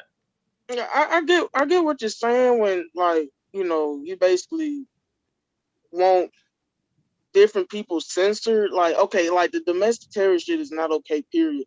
But when, okay, like it was a few days ago, you were talking about cancel culture and you were making points like you were for cancel culture, but it's like, that's like really authoritarian. And it's like, you could get cancel culture. Hold on a second. Like, the Confederacy was cancel culture. Jim Crow was cancel culture. Cancel your rights. Was cancel culture. Not having people have equal access and potential to actual equal access under the law is cancel culture. Worshiping the police is cancel culture. Period. That's what cancel culture is. So they're trying to redirect cancel culture into the shit that they like versus the shit that it actually is. Cancel culture was always some shit that was against the actual dominant society that they didn't want to have rights. Cancel culture has been around a hell of a lot longer than people actually recognize it as. Like, nobody concentrated on when the actual Dixie Chicks was taken completely off the radio for actually disagreeing with George W. Bush. Cancel culture was actually fine when actual Rush Limbaugh actually took the actual endorsements away from Ludacris. That type of cancel culture was fine. Absolutely fine. But cancel culture is not okay when you do it against a dominant society, and that's what they're trying to actually stop. They don't want you canceling them. Like, Bill O'Reilly was probably the first instance of cancel culture for real. They paid off for that dude dozens of times for the shit he actually did. And once he actually got all that shit, yeah, that was the actual thing. But actually, Rush actually lobbied for it, Smooth. He actually did lobby for it. Out loud on this show. And after he lobbied out loud for it on this show, that's when they took the shit away. No, I mean, I never saw it like that. Wait. The guy on Fox is different from the guy from on Rush Limbaugh. Please tell me how that's any different. But at the end of the day, that's what we got. Cancel culture has always been here. Not having you to have media companies who can compete with the actual dominant society, that's cancel culture too. Man of Tomorrow. So it's like, okay, having monopolies is cancel culture too. Like why? It is cancel culture, dude. My monopolies is the preeminence to cancel culture. Yeah, I just said it is. Yeah, no. I'm telling you that it is. because like we still have corporate welfare as a concept, but we still want to say like free market capitalism. Corporate welfare isn't free market capitalism at all. It is like even saying free market capitalism is cancel culture within itself. It is. Deregulation of markets is cancel culture also. It is. So, so what's the middle ground? Because I mean, is that what you're saying? The middle Because ground is the fairness doctrine. The middle ground was the fairness doctrine. Bullshit you say should be answered by other people who disagree with you. And everything else outside of that, on top of media consolidation, is anti-cancel culture. Like the ability for Bill O'Reilly and Sean Hannity and Mark Levin and all these people to get off of Fox News where they make $20 million a year to go on AM radio and be heard across the country, that's cancel culture. There's no liberal counterpart who has the same amount of media space that those dudes do when they actually do be out there. And every time that they do, they lose.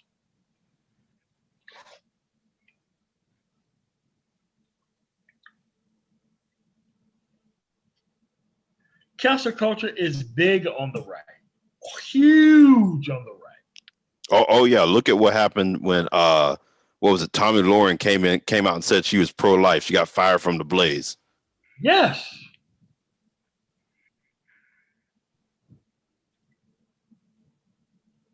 Yeah, they just as bad. You had like the guy from the 700 Club come out and say policing is piss poor and these people are fucked up.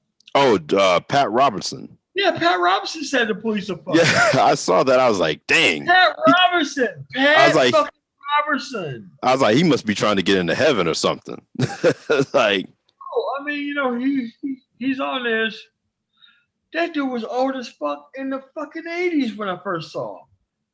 Like, and it's like, even he sees that this shit is, you can't defend this.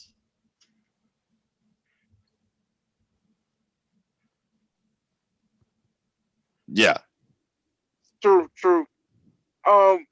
All right, MOT. It was a great dialogue. I'm about to head out, but y'all have a good one. All right, man. Well, just keep emailing when you have problems. All right. Oh yeah. Thank you for that too. Also. All right, no problem, man. All right, thanks for coming out. No. I was gonna say, I do think we should, either on your channel or on Mike's new channel, I think we should do an interview with Zero on libertarianism, just because, you know, he seemed to bring that perspective, because he seems to actually be engaged and, like, you know, deep into it, versus I can't remember who it was that came up here, said they were libertarian and didn't know basics. No, I mean, they're not libertarians at all. The only thing they are is called conservatives who want to fuck prostitutes and smoke dope. They're not really. Period. Yeah. And that is the actual Tom Hartman definitions of libertarians. They're nothing but Republicans who want to fuck prostitutes and smoke dope. Man, that's pretty good. But yeah, I'll catch up with you later. All right, cool. All right, peace. We're going to have substantive conversations coming through on demand tomorrow. We're going to be able to have substantive conversations. If you want to actually email me, so that way you can come on for a one-on-one, you can be able to actually challenge me one-on-one for yourself. I'm going to drop my email in the chat. MHO. There's the actual thing. So if you think that I'm dodging debates with stupid people who don't know what side they're on and don't know anything about the political process, but want to take shots and sides, and I don't give a shit about that. So that's, yeah, well, like Lou Dobbs is a culture warrior. That's why he's on there. So I want to thank everybody for coming through. I want you to take sides. I want you to understand the issues. I do. I don't want you to be out here blind. I don't want you out here thinking that street dudes are somehow conservative when they're definitely liberal. all the way. So I want you to actually understand the actual issues, so that way you can move forward. Because I'm not going to take a wrong side. I'm not going to take a wrong side. Even though I'm a conservative, I'm trying to conserve myself, not America. Fuck America. I'm trying to conserve myself and my rights within society itself. And that's what made me inherently liberal, because I give a fuck about how shit works. So, I want to thank you guys for coming through. And no matter tomorrow, like, share, comment, subscribe. You guys have a really nice night. Peace.